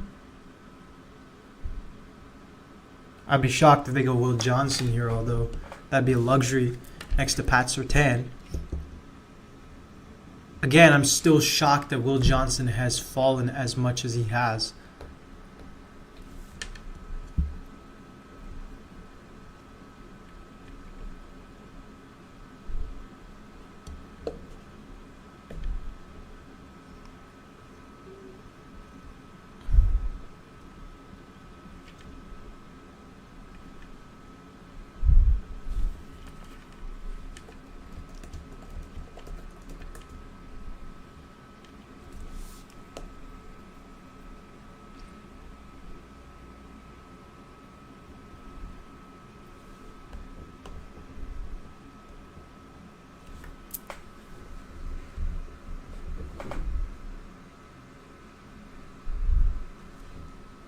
It seems like the injury that Will Johnson had earlier in the year seemed to be a big concern. I don't know why people would look at that as a big concern. Even Benjamin Morrison, these are two things that were more one-off issues for them. Again, people seem to be really focused on that. I just don't see that being a big problem with either of these guys, given the fact that, one-off issues for the most part. These are guys who have been great at guarding top players at the opposing position, the wide receiver, specifically Will Johnson, the way he guarded Marvin Harrison. It's honestly quite disappointing.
looking at the Browns Jags trade earlier from them trading up, and unfortunately we have not had a lot of trades so far in the draft, but the Browns received the 5 and the 36, 126, and then a 2026 first round pick.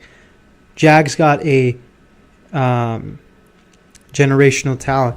I honestly think the Jags won this trade by a lot. The Browns should have been asking for a first round pick, and it is interesting that they didn't. But yeah.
Pick is in for the Broncos.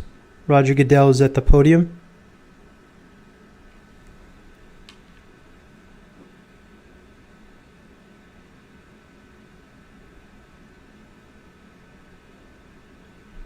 From the looks of it, I think it's going to be Jahdae Barron.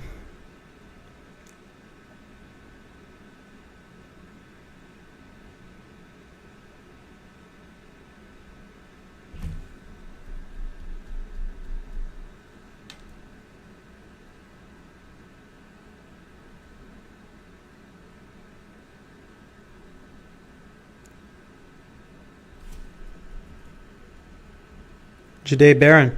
Jahdae Barron's the pick to the Denver Broncos. They got a pretty good cornerback room, and they got a guy who at nickelback I think really, really fits them.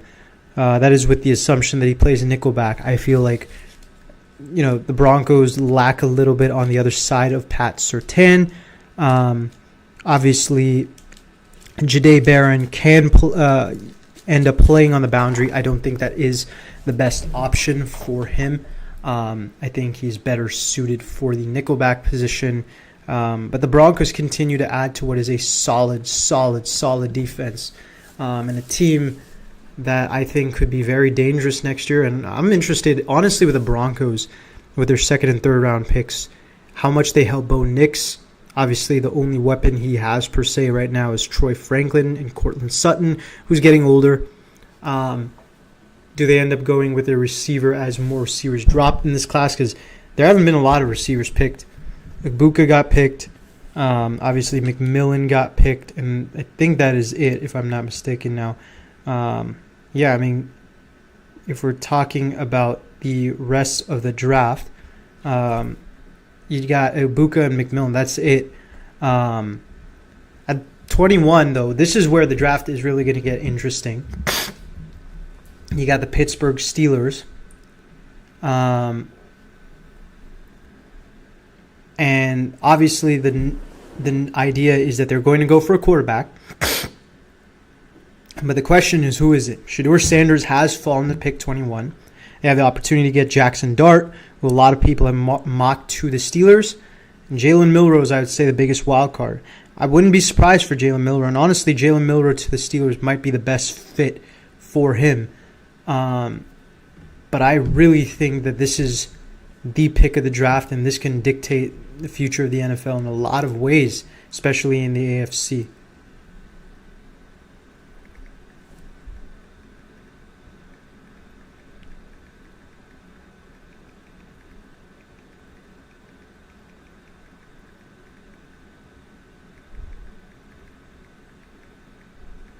As the pick is in for the Steelers.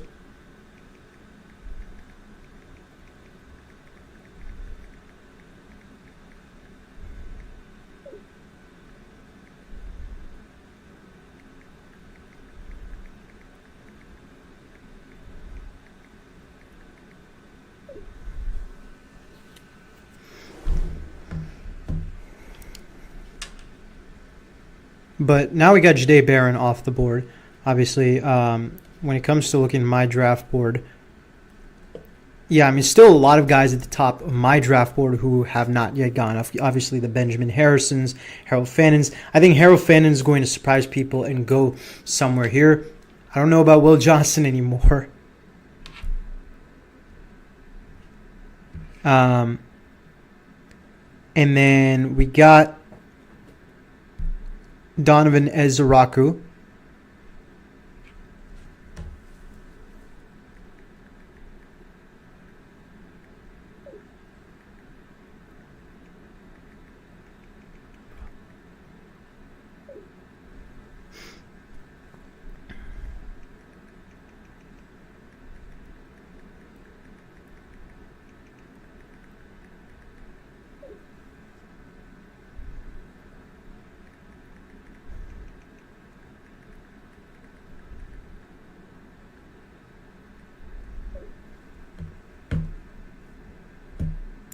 Steelers were pretty quick with their pick. Let's see who they end up going.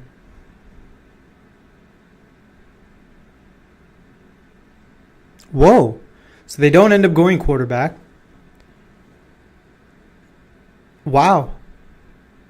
Do they end up going quarterback in the second round then? But they go Derek Harmon at pick 22. That's their Cam Ward replacement. And something tells me that they probably knew the Chargers were going to go defense tackle and jumped ahead and made sure that they didn't go and get that. But they got their Cam Ward successor. They're trying to make their defense younger. Obviously, Cam Ward is a guy who ages like a fine wine. Harmon fits this defense really well. A guy who can be quality as both a run defender and an overall pass rusher. Maybe not the best at either, but certainly does the job better than most. I think I had him 9th on my draft board as far as defense tackles. That's not any knock on him, really. It's more the fact I think that there are some elite defense tackles down the board that nobody's talking about. The likes of, if you see my draft board, guys like, Ainias Peebles. I think I had... Ainias Peebles was one. Howard Cross was another guy I was really high on. And then you're looking at the likes of, down the line, Darius Alexander, Deion Walker, Alfred Collins. Those are guys that I thought pretty highly of. Ty Robinson early on. So it's nothing wrong with Derek Harmon, just limited compared to some of the others. And there are some guys who I would pick above him in the draft. But I completely get the Steelers drafting Derek Harmon here. He's a superb athlete. But it is very surprising that they didn't go quarterback given all the insight about that. But hey, if anything, this should tell you guys, just don't listen to insiders all the time. I have people I have friends who work with NFL organizations, couldn't give me a straight answer, let alone ESPN sources, which are usually just kind of he said, she said. But we'll see what happens now with the Chargers picking at 22.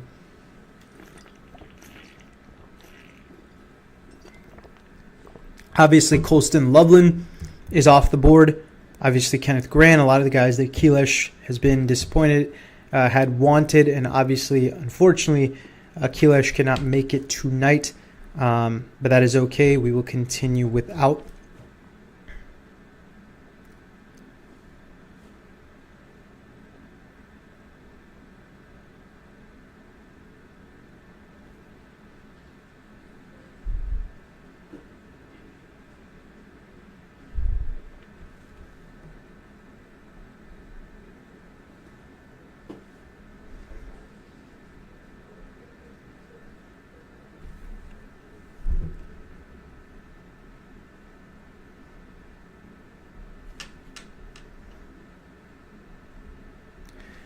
Chargers still have their pick. Packers is coming up.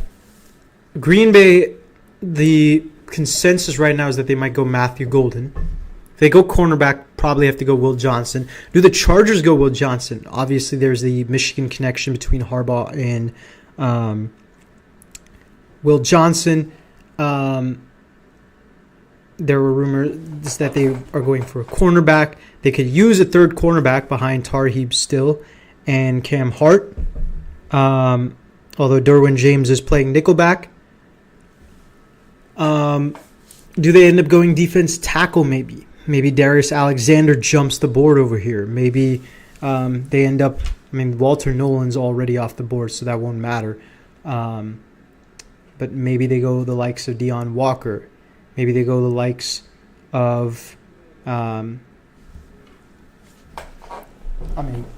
anybody else. Or they could go an edge rusher. Do they end up going with the likes of a James Pierce or a Mike Green? That'll be interesting to see. But I feel like, for whatever reason, this is definitely going to be a defensive pick. I don't see it being a wide receiver. I would be surprised if it is a wide receiver. But there have been a lot of surprises so far in this draft. Not anything in consensus. But I'm looking at edge rusher here. It seems like a best player available draft, but I think most teams seem to have a different consensus than the media, or definitely me.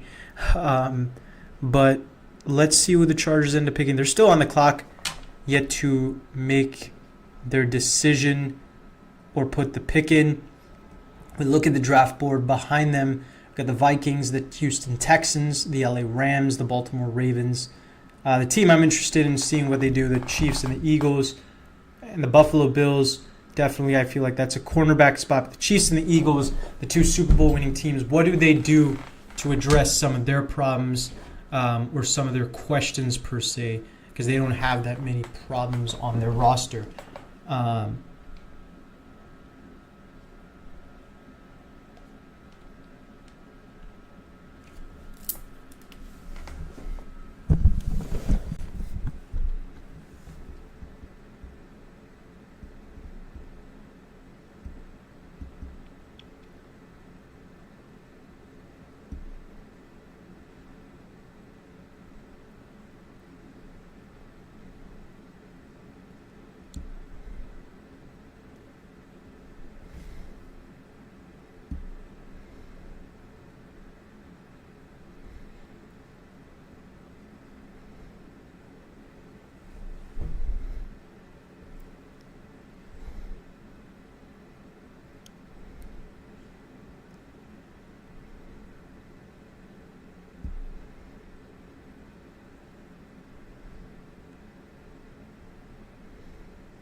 I'll be right back.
All right, so we're back. I did happen to just see the 20-second pick on my phone. The Los Angeles Chargers did select Omarion Hampton. Yeah, you guys know my opinion on Omarion Hampton. I'm not a big fan of him whatsoever. I don't think he is nearly... I think he relies a lot on schemes to help him get yards. He can break tackles, but not nearly to the level that Ashton Jeanty can. And I'm not expecting him Ashton Jeanty-wise. But it's not a guy who can really break tackles on the first, second, or third level at a high level compared to some of his fellow running backs in this draft. But the Chargers end up getting an offense now that, they get their running back, and a modern-day running back at that who can help out Justin Herbert in the passing game. Omarion Hampton's great as far as that goes. But they obviously love running the ball in that sense. A team that goes and gets a running back early on. They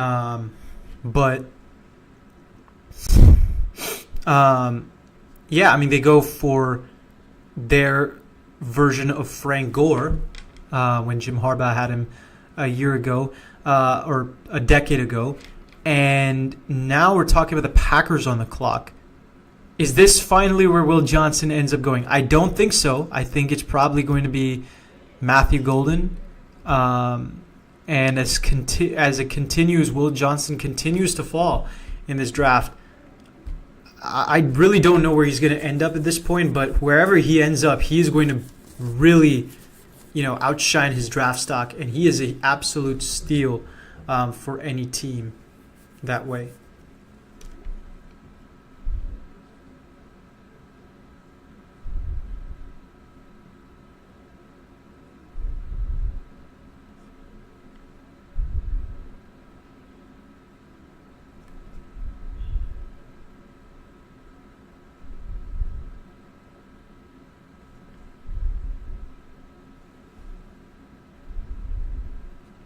The Packers don't usually draft offensive line, so I would be surprised to get an wide receiver, but it seems all the likely that they're going to go Matthew Golden here. If I'm not looking at cornerback or not looking at receiver, if not looking at Will Johnson, we don't get Matthew Golden, I'm thinking the Packers probably end up taking... if a receiver seems to be the best position here. Will Johnson, Jaden Higgins... But as far as the consensus draft board, and this is probably a better place to show you guys the consensus draft board. Obviously, Barron's off the board. It looks like Matthew Golden's the first guy on that board.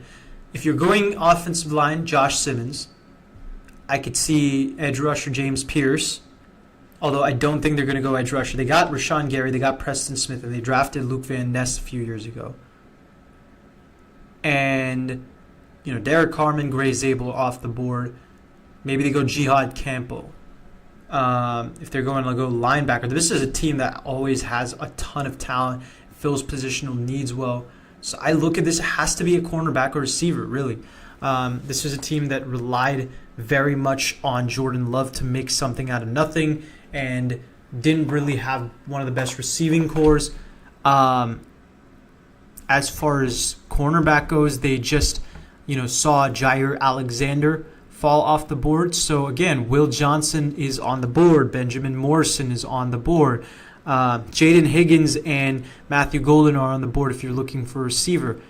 Do they go down that route? That is going to be the interesting thing to me. The Packers haven't obviously drafted a receiver since, I think, 2002. But mocks seem to put them with a receiver this time. I would personally go cornerback. I'm going to say they go Will. Yeah, it's hard to say Will Johnson at this point. Every time I've predicted a team to go Will Johnson, they haven't. But I'm going to say Will Johnson here. If it's Benjamin Morrison, I'll probably laugh. But, this is a team that got a good roster, but they lost Eric Stokes. They lost Jair Alexander. They don't have a nickelback whatsoever. They need any sort of cornerback help they can get. Cornerback is a much more dire need for them. They have Jaron Reed, who has, as average as he is, he still did put together a pretty good year. I mean, around 800, 900 yards. I take that for a team that has pretty good quarterback in Jordan Love.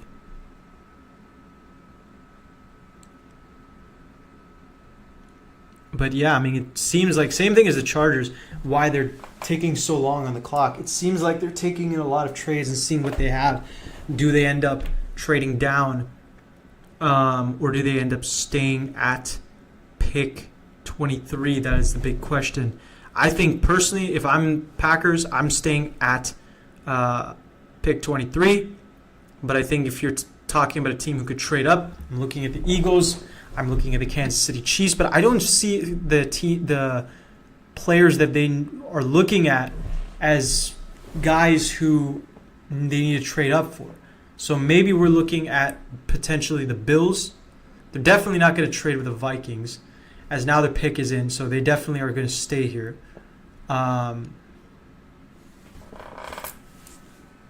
It's got to go cornerback, but it looks like they're probably going to go Matthew Golden. So it'll be the first receiver they take in 23 years. I mean, the last time that the Packers took a wide receiver first round, I wasn't born. So we'll see what happens. But now the Packers are on the clock. I think Roger Goodell is coming up on the podium very soon. Yes, he is.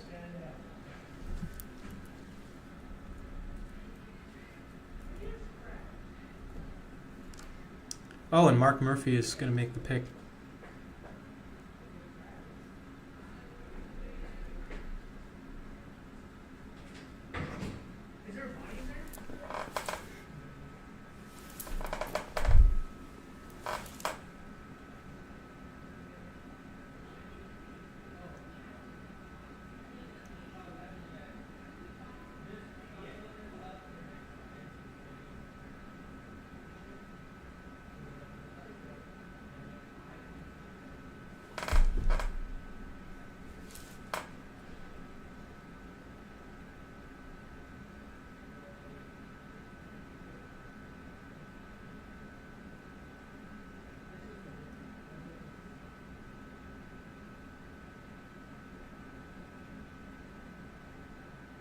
Too early to say that.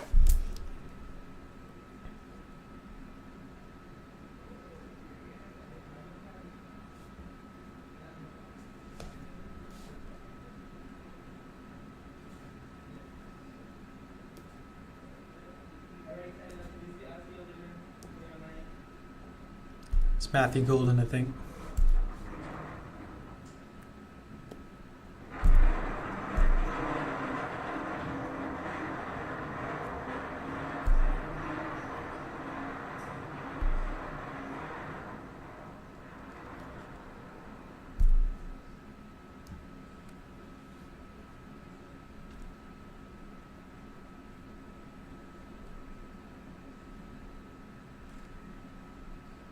Yep. Here we go.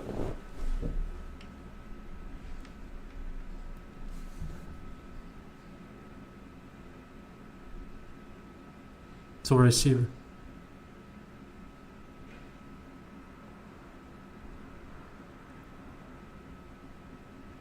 It's Matthew Golden. Wow. Mark Murphy really hyped up the Packers in his speech. Put a whole soliloquy out there for the Packers, hyping them up. Shout out to him. That great promo for Green Bay. But first time that they've drafted a receiver in 23 years. And obviously Matthew Golden is widely looked at as the number one receiver in this draft by many. I'm not the biggest Matthew Golden fan, but I think he fits the Packers really well. I can very much understand why they drafted him as far as his speed goes, as far as his ability to just create pure separation. Another great receiver target for Jordan Love and filling a hole on their team. But again, surprised that the cornerbacks fall. that is really, for me, the story of this draft so far. But Matthew Golden, great pick. Probably the best player on their board. That's why they ended up going and taking him. Definitely at a position of need. Now we're looking at a Packers receiver line that has some pretty good guys. Jaden Reed, Christian Watson, Romeo Dobbs, and now Matthew Golden. So I'm excited for this Packers team and what they might do down the line. Very interested to see, but shout out to Mark Murphy again for the way he hyped up that Packers team. Great promo for the city and great promo overall.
Packers fans are screaming "fuck the Vikings" right now. Never ceases to make me laugh. But yeah, I mean, we do the same thing. F the Seahawks, F the Rams, F the Cardinals. But nothing but love to those teams.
Vikings are up.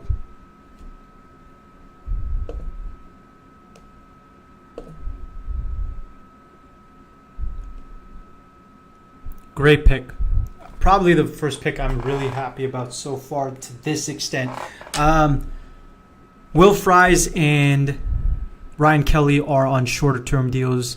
Dalton Reisner is, I think, on the final year of his deal, so you go and get the guard of the future. You could even play tackle if you want him to replace Brian O'Neill down the line. But that is a great pick. The Vikings do have some bigger needs, but they're at a point where they just need another guy who could protect J.J. McCarthy, the young quarterback that he is. And going and getting a guy as good as Donovan Jackson, I think, definitely helps in that standpoint.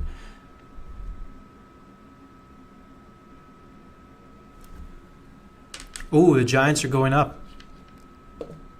They are trading with the Texans.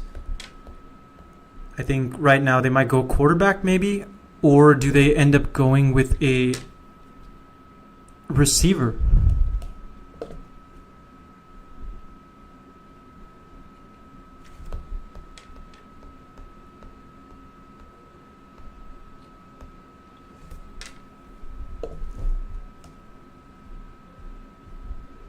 Very media driven, it seems, this pick maybe.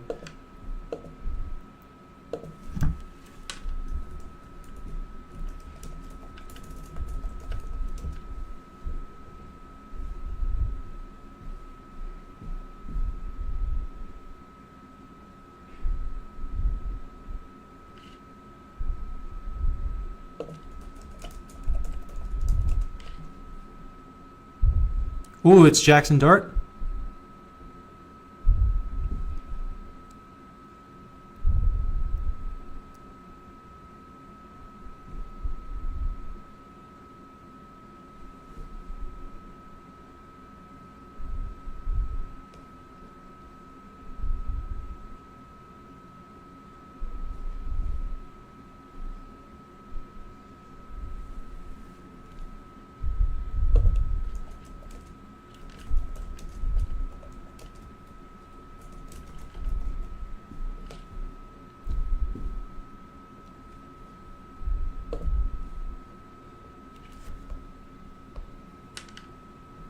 I don't think anybody expected a quarterback to go that high.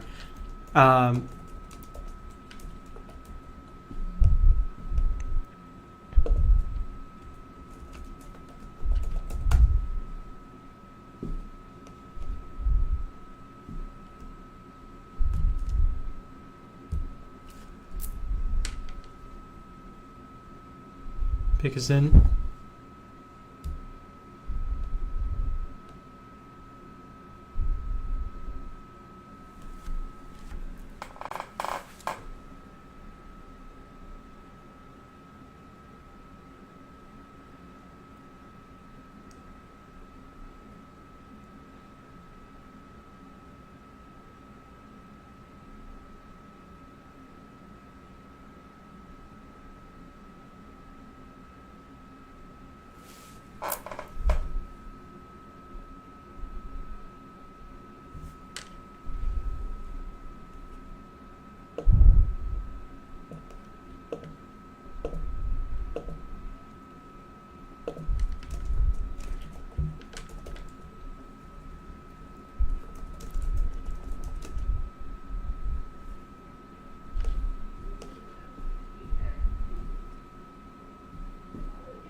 Very much seems like they're going to go quarterback here. Without a doubt, team that is very interested in a quarterback. Still had been in the rumors in spite of the fact that it very much seemed like they were not going to pick 1 of 3. I guess that now that Shador fell down to 25 and no one has taken Jackson Dart for sure, including the Steelers, they're open to trading up, as Peter Schrager has said.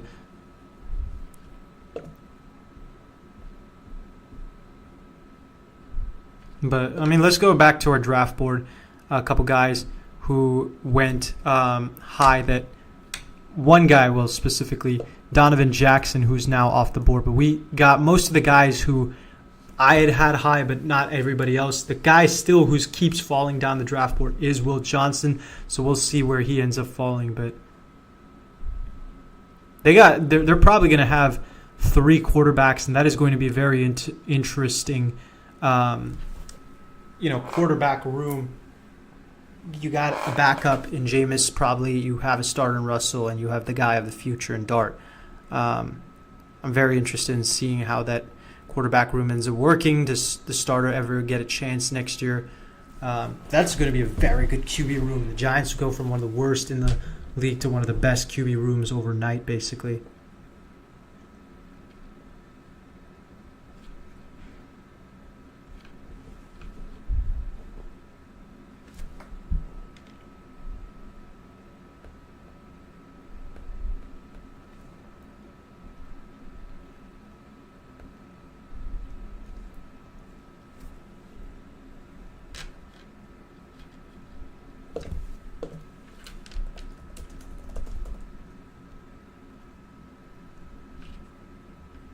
Ooh.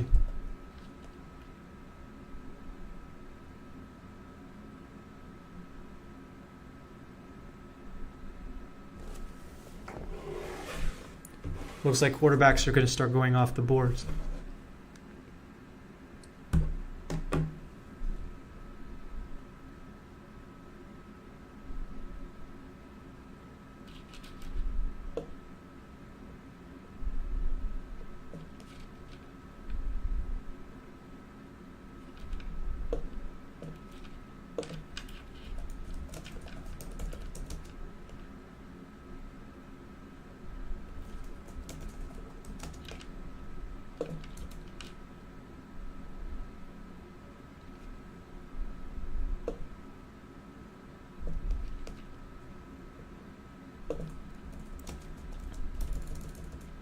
Giants took Jackson Dart.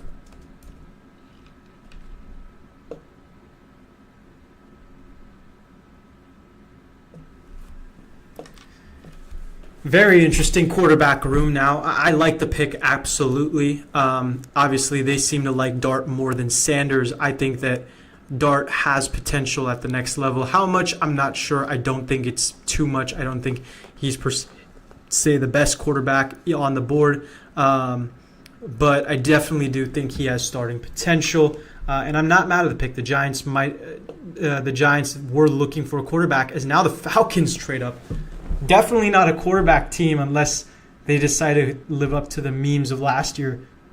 But the Falcons are now 26. Now this is really getting interesting.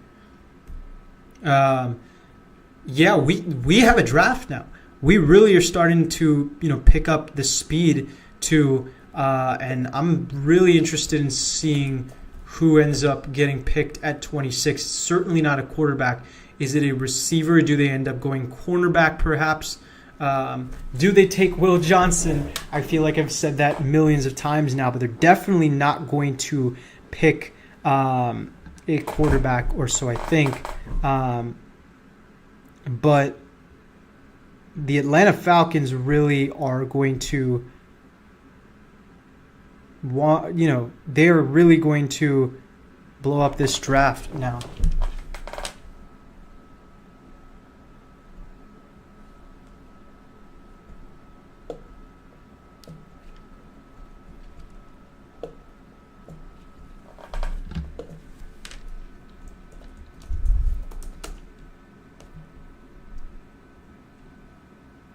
He's got great command in the pocket as far as being able to throw on a dime.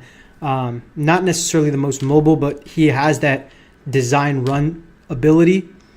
A guy who is very, very accurate for the fact that schemes kind of hurt him. I definitely thought of him more as a second-round started quarterback. But again, it looks like the demand for quarterbacks is starting to pick up. So it makes sense for the Giants team who's looking for their quarterback of the future to now go and get a Jackson Dart. But now you're looking at Atlanta, who gave up their first-round pick next year to the Rams. And the Rams, a team that didn't have a first-round pick for 8 years, and now looking for 2 first-round picks next year. This is insane. What are the Falcons doing?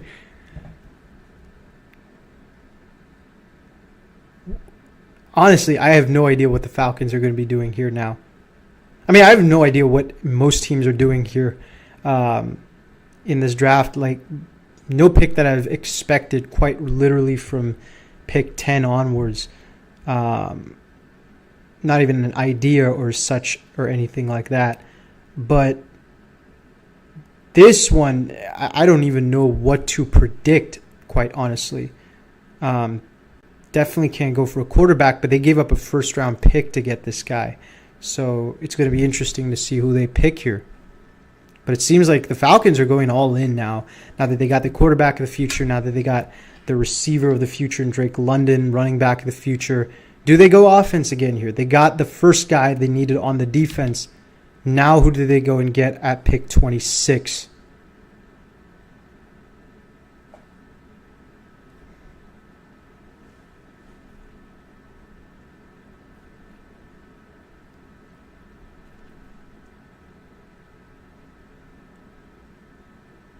But we're looking at our draft board now. I mean, Jackson Dart is off the board.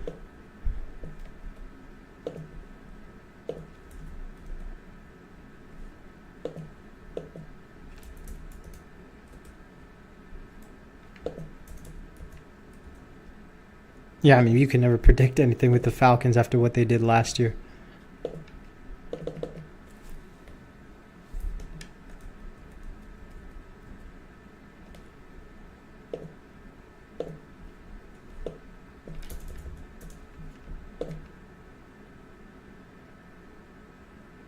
Whoa.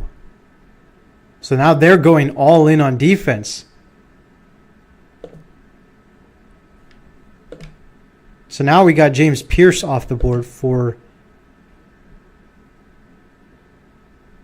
We got James Pierce off the board for the Falcons, but they are going all in on their defense. Honestly, I'm starting to like what the Falcons are doing. Shout out to the Falcons. Get an edge rusher of the future. Get a linebacker of the future who has edge potential. This is a team who's done a good job as far as drafting players. I know they're kind of out of the norm, have done some things that most people are kind of questioning. But this is a team who has now put together a solid core of edge rusher, cornerback, linebacker, quarterback, receiver, running back, guards, tackles of the future. They've kept who they needed to, and they've drafted who they needed to, and they've developed well. I have questions about their coaching staff, but I really like what the Falcons have done so far. And I really like what they've done in this draft. So to go and get a first-round pick, though, that might have been a little bit too much. But, hey, I like the pick whatsoever. You got the Ravens now on the clock. Do the Ravens end up trading down, or do they end up staying and picking someone? It very much seems at this point Will Johnson's going to fall out of the first round, so I'm not even going to mention that. But the Ravens, I'm looking at tackle perhaps here, maybe Josh Simmons. I'm looking at definitely cornerback, but that's to be put out there. Doesn't seem like they're going to go cornerback. Safety, if they go cornerback, if it's not Will Johnson, I see Benjamin Morrison here actually. Taking out the injury concerns, probably Maxwell Hairston would probably make sense here. Maybe a Trey Amos. But if we're talking about other positions, which is more likely, I'm looking at Josh Simmons. I'm looking at wide receiver, so I'm probably looking at Trey Harris. Jalen Royals would make a lot of sense. I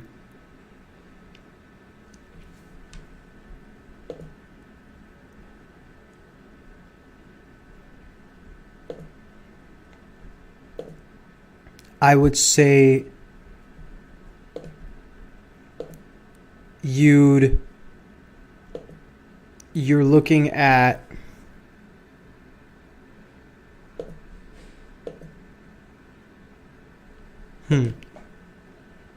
Luther Burden maybe. I don't see Luther Burden being fit, but I could very well see the Ravens taking the cherry on top of what they have already with Derrick Henry and Lamar. I think would be getting Jaden Higgins. I don't see the Ravens going after him, but I would be really surprised. I would love that to happen, however.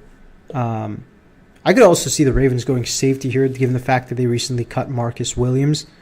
Perhaps an Andrew Makuba. Probably not. Nick Amon Wari makes sense here. I think Nico Monwar is probably going to go before the end of the first round. I would be shocked if he didn't. He's that good. But, yeah, I mean, the edge rushers have really gone off the board. Mike Green is still on the board. And we'll see who ends up taking him.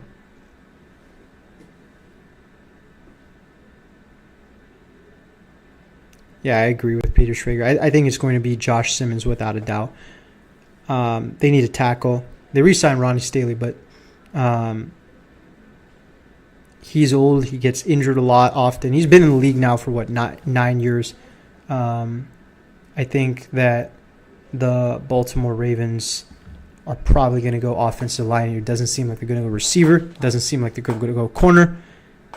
The only other option I see them going for is tackle, and Josh Simmons is probably the biggest name on the board right now.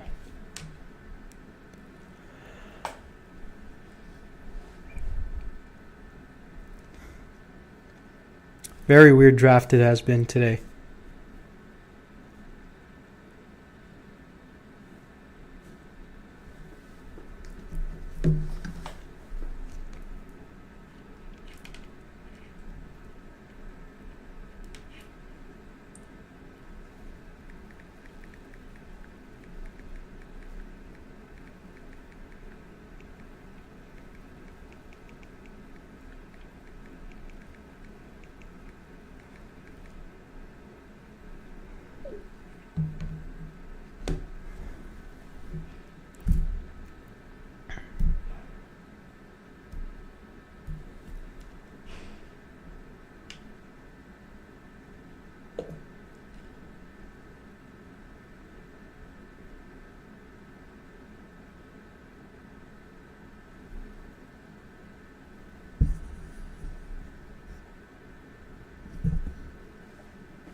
Ooh, Ravens take Malachi Starks. Yeah, I mean, I like this pick. Yeah,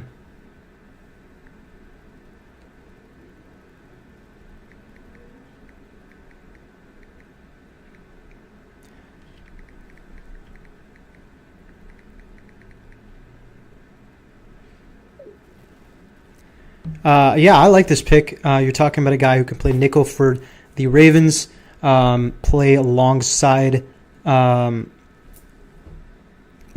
Wiggins and Marlon Humphrey. Marlon Humphrey, of course, has a nickel back versatility, but this is a team that loves versatile defensive backs. You get a guy who can also play on the other side of Kyle Hamilton. Kyle Hamilton likes to play in the box. This is a guy who can run a lot across the field, has great range, great instincts. I think Malachi Starks is a pretty solid pick for the Baltimore Ravens, and I like that here. pretty much a filler position. But now we're at pick 28 with the Detroit Lions. I'm looking at cornerback here. No. I'm looking at edge rusher. I think they go Mike Green. Yeah. I mean, they let Jaden Daniels score 45 points on them in the playoffs. This is a good team. But Roger Goodell is going... But... Yeah, I mean, this team that needed to generate pressure on one of the more mobile quarterbacks in the draft. Of course, that being none other than Jaden Daniels. Marcus Davenport is on a short-term deal. They need a second edge rusher, and Aiden Hutchinson really carried that edge rusher role as we saw when he got injured. Give me Aiden Hutchinson, give me Mike Green. That is a fearsome edge rushing pair alongside, of course, Aleem McNeil and DJ Reed on the inside. They don't really need any offense, and I don't see them taking any receiver at this point in the board. So they could trade down realistically. Do the Chiefs end up trading up? Does another team end up trading up into the first round? We will see, but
pick is in for the Detroit Lions. 4 more picks left in this draft, but we got at 28 the Detroit Lions. They're definitely not going to trade.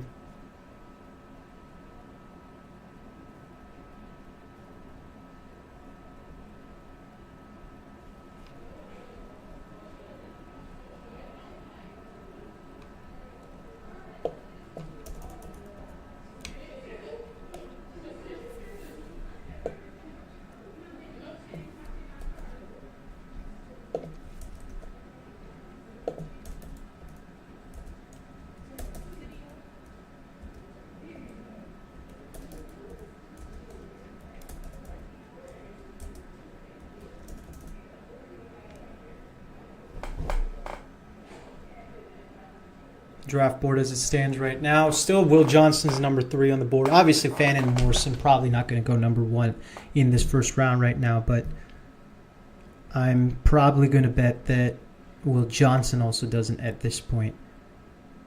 I don't think the Lions are going to go safety.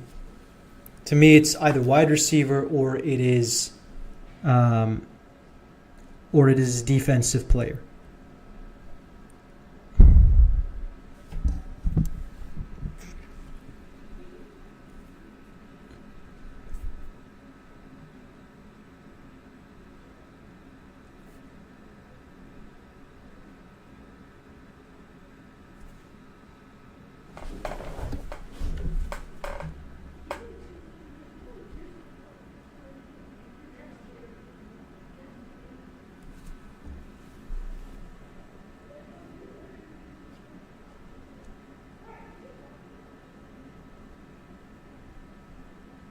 Roger Goodell's going up to the podium.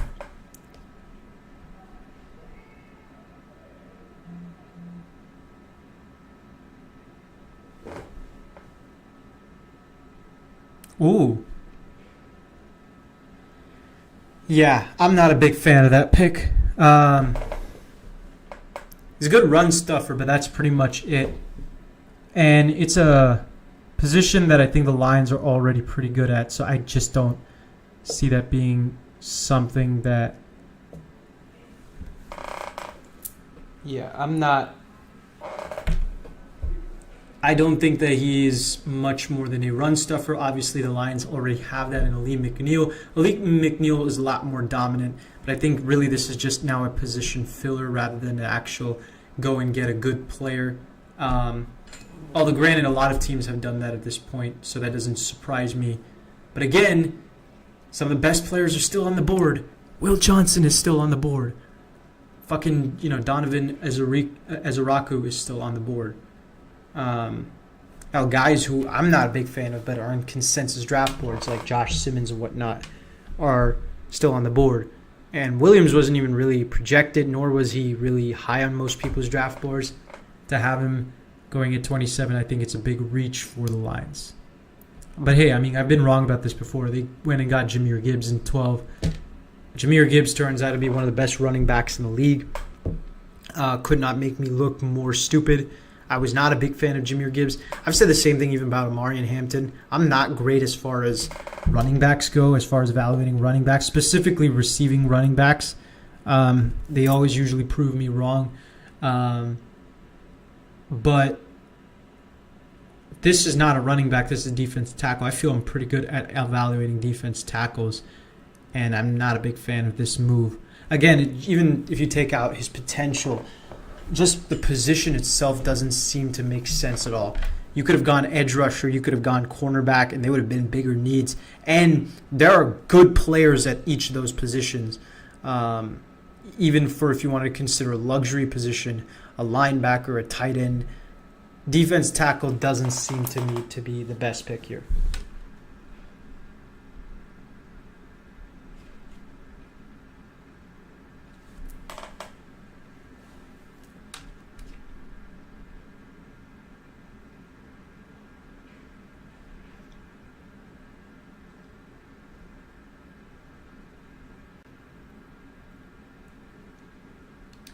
With the Washington Commanders now at pick 29. I mean, the Washington Commanders can go a number of ways. I don't think they had the greatest offseason per se, but they filled a lot of holes. Now you're looking at a team that can probably pick offensive line, maybe a wide receiver. They do need another receiver, but I don't think there's a receiver other than Luther Burden, who goes here at 29. Do they go Burden? Maybe. But I think that they are more likely to go for a player on the defense side of the ball. Mike Green shows up. Nick Wari, I think, fits them really well here. They could go Jihad Campbell.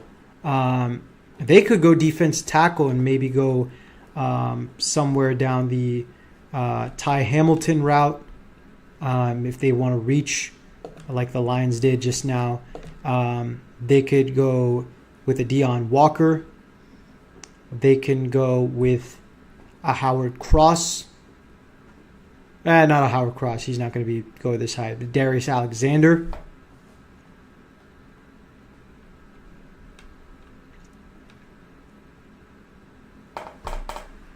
Not at pick 29.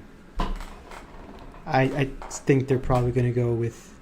I see them going Mike Green here, unless they trade down the pick.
Ooh.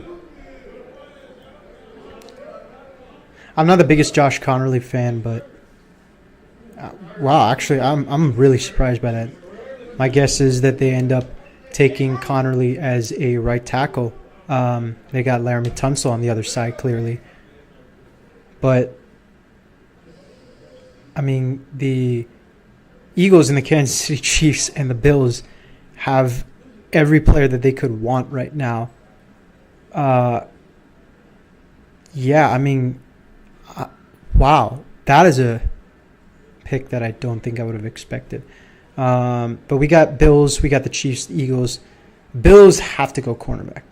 If they don't, that is a problem. I'm not saying that they go and get it. Clearly, no team seems to be interested in cornerbacks, and I think cornerbacks are one of the better positions in this draft. I'm looking at right now, though, they probably are going to take, I feel, Nick Amonwori. Has to be some secondary player of some sort. Maybe Mike Green if they decide to cut Von Miller after the June 1st deadline.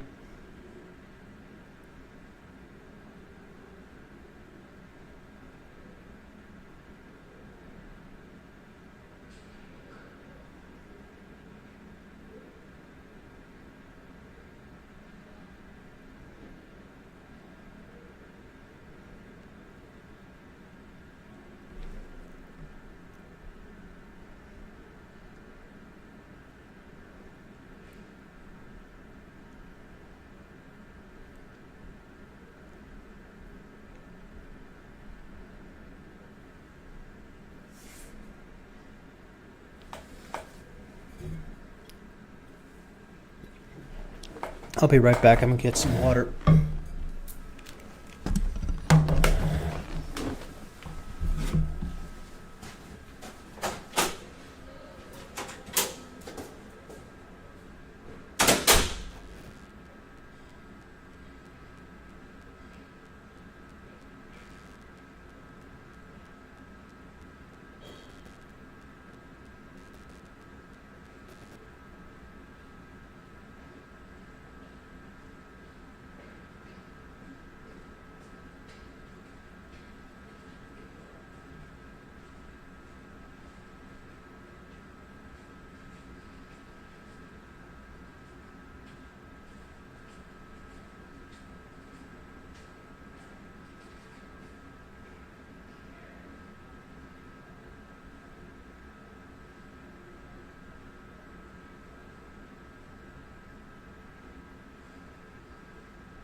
Bill's pick is in.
Pick is in.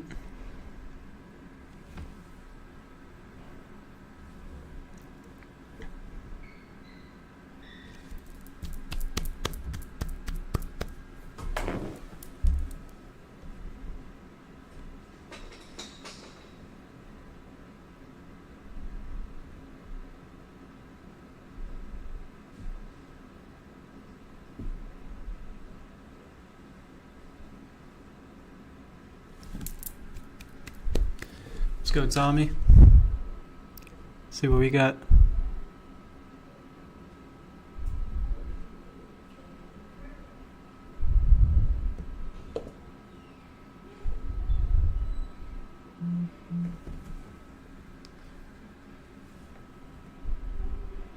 Ooh. So they did go cornerback, and they ended up going Maxwell Hairston. Will Johnson continues to fall, but the guy who I said if a cornerback ended up getting picked another one in the first round was going to be Maxwell Hairston. He does ends up going to the Buffalo Bills, and I like this pick. I really do. He's a guy who can play both nickel and boundary. He can blitz. He helps with a very aggressive Buffalo Bills defense.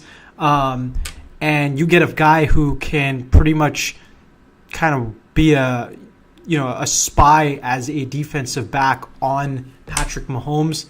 And now we're seeing the Chiefs and the Eagles trade picks, but this is a really, really good pick for the Buffalo Bills, and I like that one. Now we're talking about a guy, as far as my draft board goes, the seventh best player on my draft board remaining is no longer on. So let's see who the Eagles go. I think the Eagles are probably, if they go edge rusher, they're probably going to go Ezra Raku or Mike Reed. But, hey, I mean, Will Johnson has fallen. I know Howie Roseman would definitely like him. Going for a playmaker. This pick has to be defense, in my opinion.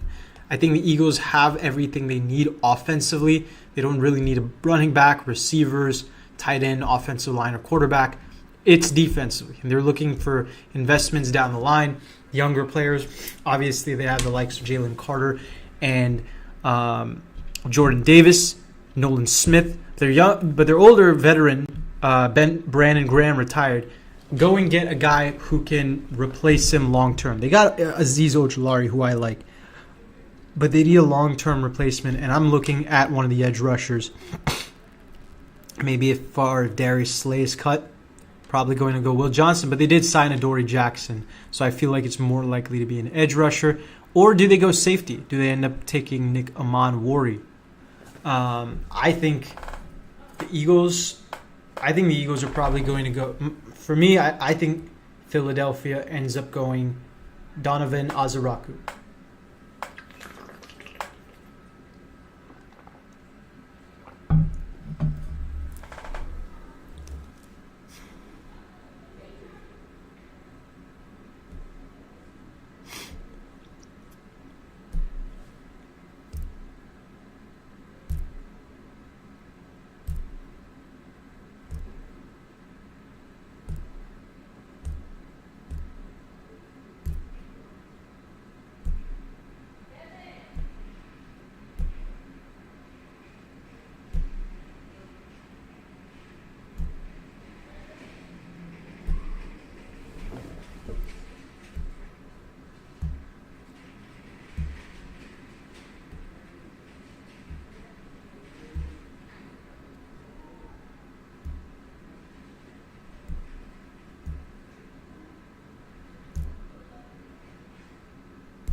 I'm going to go Amon-Wari or Ezraku.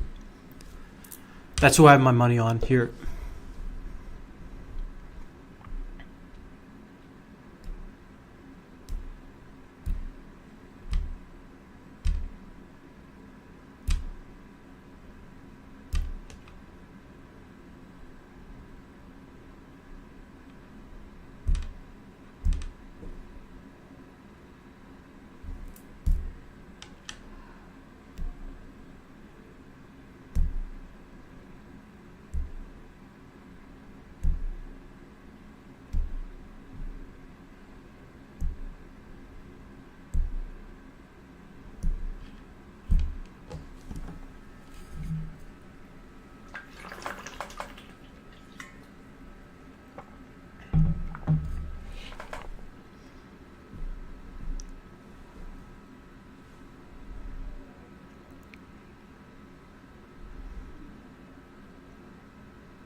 looks like the rumor is that the Eagles are probably going to take.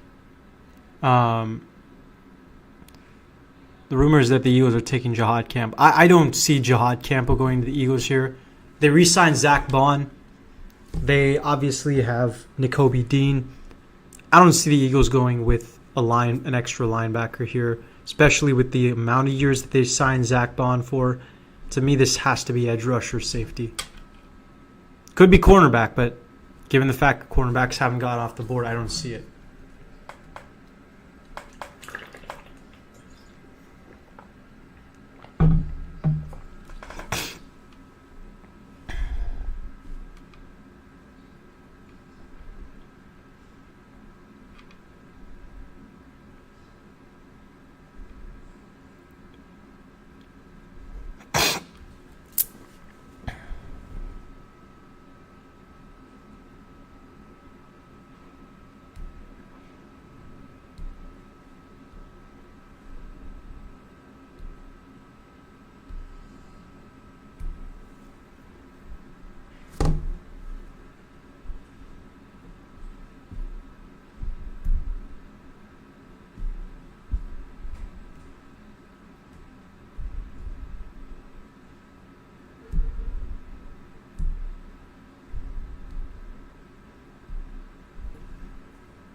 Eagles pick Jihad Campbell. Wow. Okay.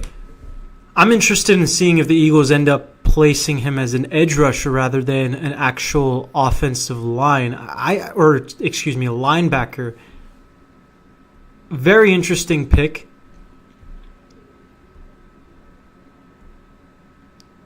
Now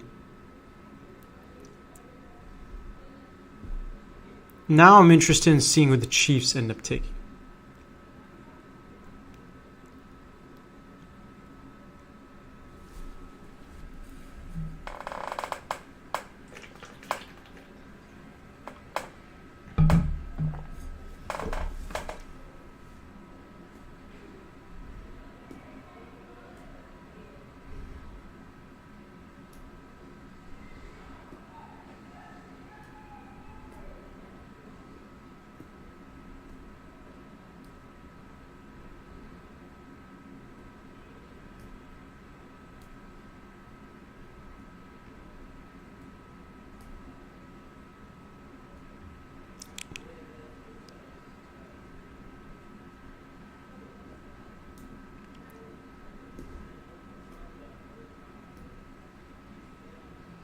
Yeah, I feel it has to be offensive line. The way they got killed in the draft, Mahomes running for his life all the time, and they've not had a tackle for a while.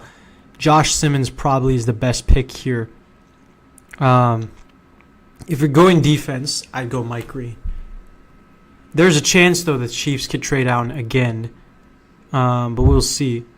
There are a lot of good players still available on the clock. There are a lot of good players that I think, but if Mahomes is putting that out there, a tweet saying that I like it, I mean, could be an offense play. I think it's going to if it's.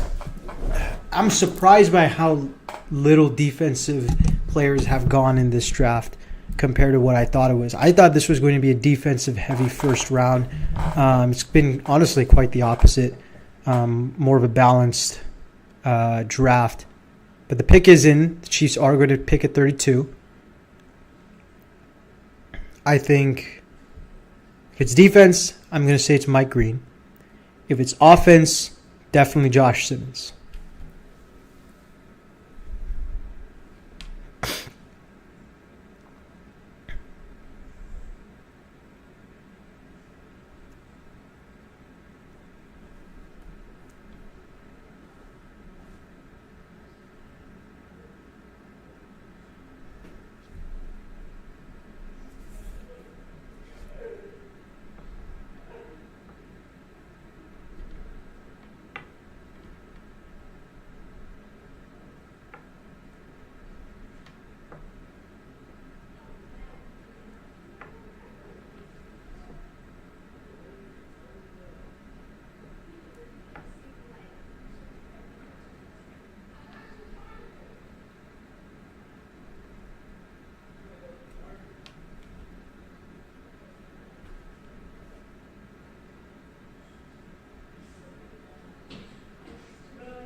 Yeah, I mean, I could see them definitely going Josh Simmons here because not only did they not have a tackle, and the best tackle that they used this year was Jalen Moore that they got, but I could very much see, I mean, given the fact that, of course, Joe Tooney got traded this past season, they need someone on the other side. They did retain Trey Smith, but they could very much use another guy who could play both tackle and guard, and Josh Simmons has that versatility without a doubt.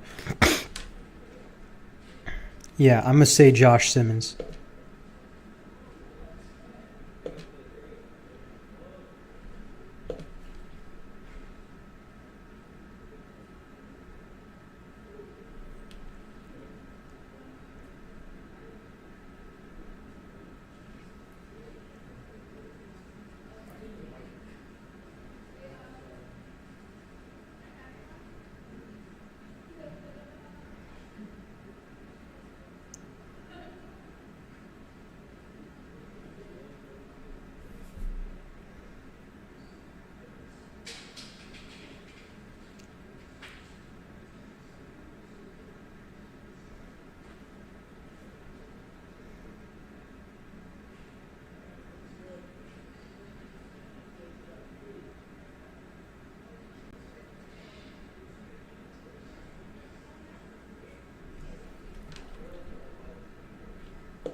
Well, one thing we could say about this draft is the fact that, I mean, number one, there are quite a few still really good defense players on the board.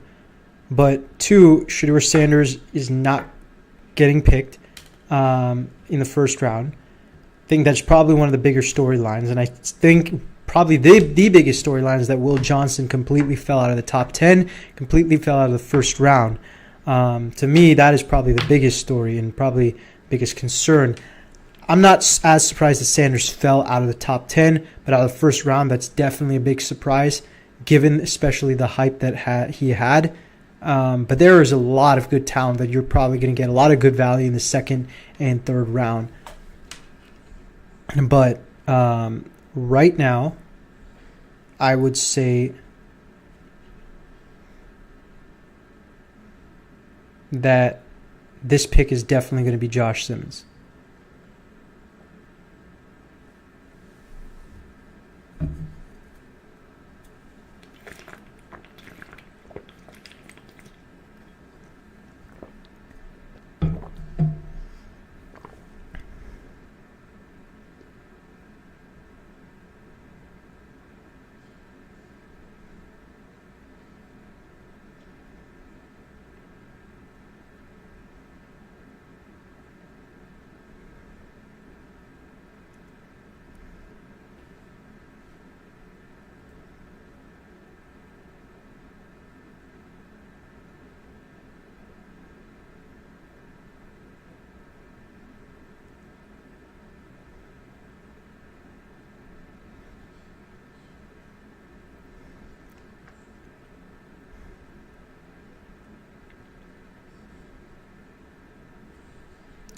Chiefs took Josh Simmons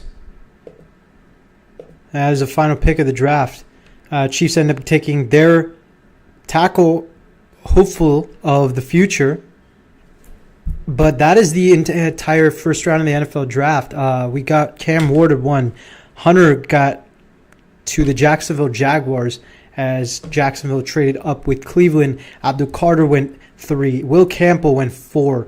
Mason Graham, Ashton Genty, Armand Membu, Tataroya McMillan, Kelvin Banks, Colston Loveland. And then after that, we got Mikael Williams, Tyler Booker, Kenneth Grant, Tyler Warren, Jalen Walker, Walter Nolan, Shamar Stewart, Gray Zabel, Emeka Ekbuka, Jade Barron, Derek Harmon, Amarian Hampton, Matthew Golden, Donovan Jackson, Jackson Dart, James Pierce Jr., Malachi Starks, Tyleek Williams, Josh Connerly Jr., Maxwell Hairston, Jihad Campbell, and Josh Simmons. Very eventful first round, especially at the end. Last 10 or so picks were especially interesting, in my opinion. Some very good picks, some very bad picks, and I would say some picks that kind of made my head spin or confused me. There are a few winners. Definitely, Jacksonville, for one, is definitely a winner in this draft. For the fact that the Falcons maybe gave up a little too much, as aggressive they were, I think they needed to be. James Pierce is as good as they think he is. They definitely won that. The Colts are a huge winner of this draft, I would say, without a doubt. I would say that the Raiders are a decent winner. And even the Giants, for the fact that they got good value on a quarterback that they seem to like and think he's the quarterback of the future. I'll put out my winners and losers of the first round of the draft later on today. But that does it for the stream. Thank you guys so much for watching. I hope you guys enjoyed joining us today on the 2025 NFL Draft live stream first round. We will put a video out later on involving our opinions, involving who are the best picks going into the second round, who are the best picks overall in the draft once the draft is finished after Saturday. That does it for today. Thank you guys so much for watching.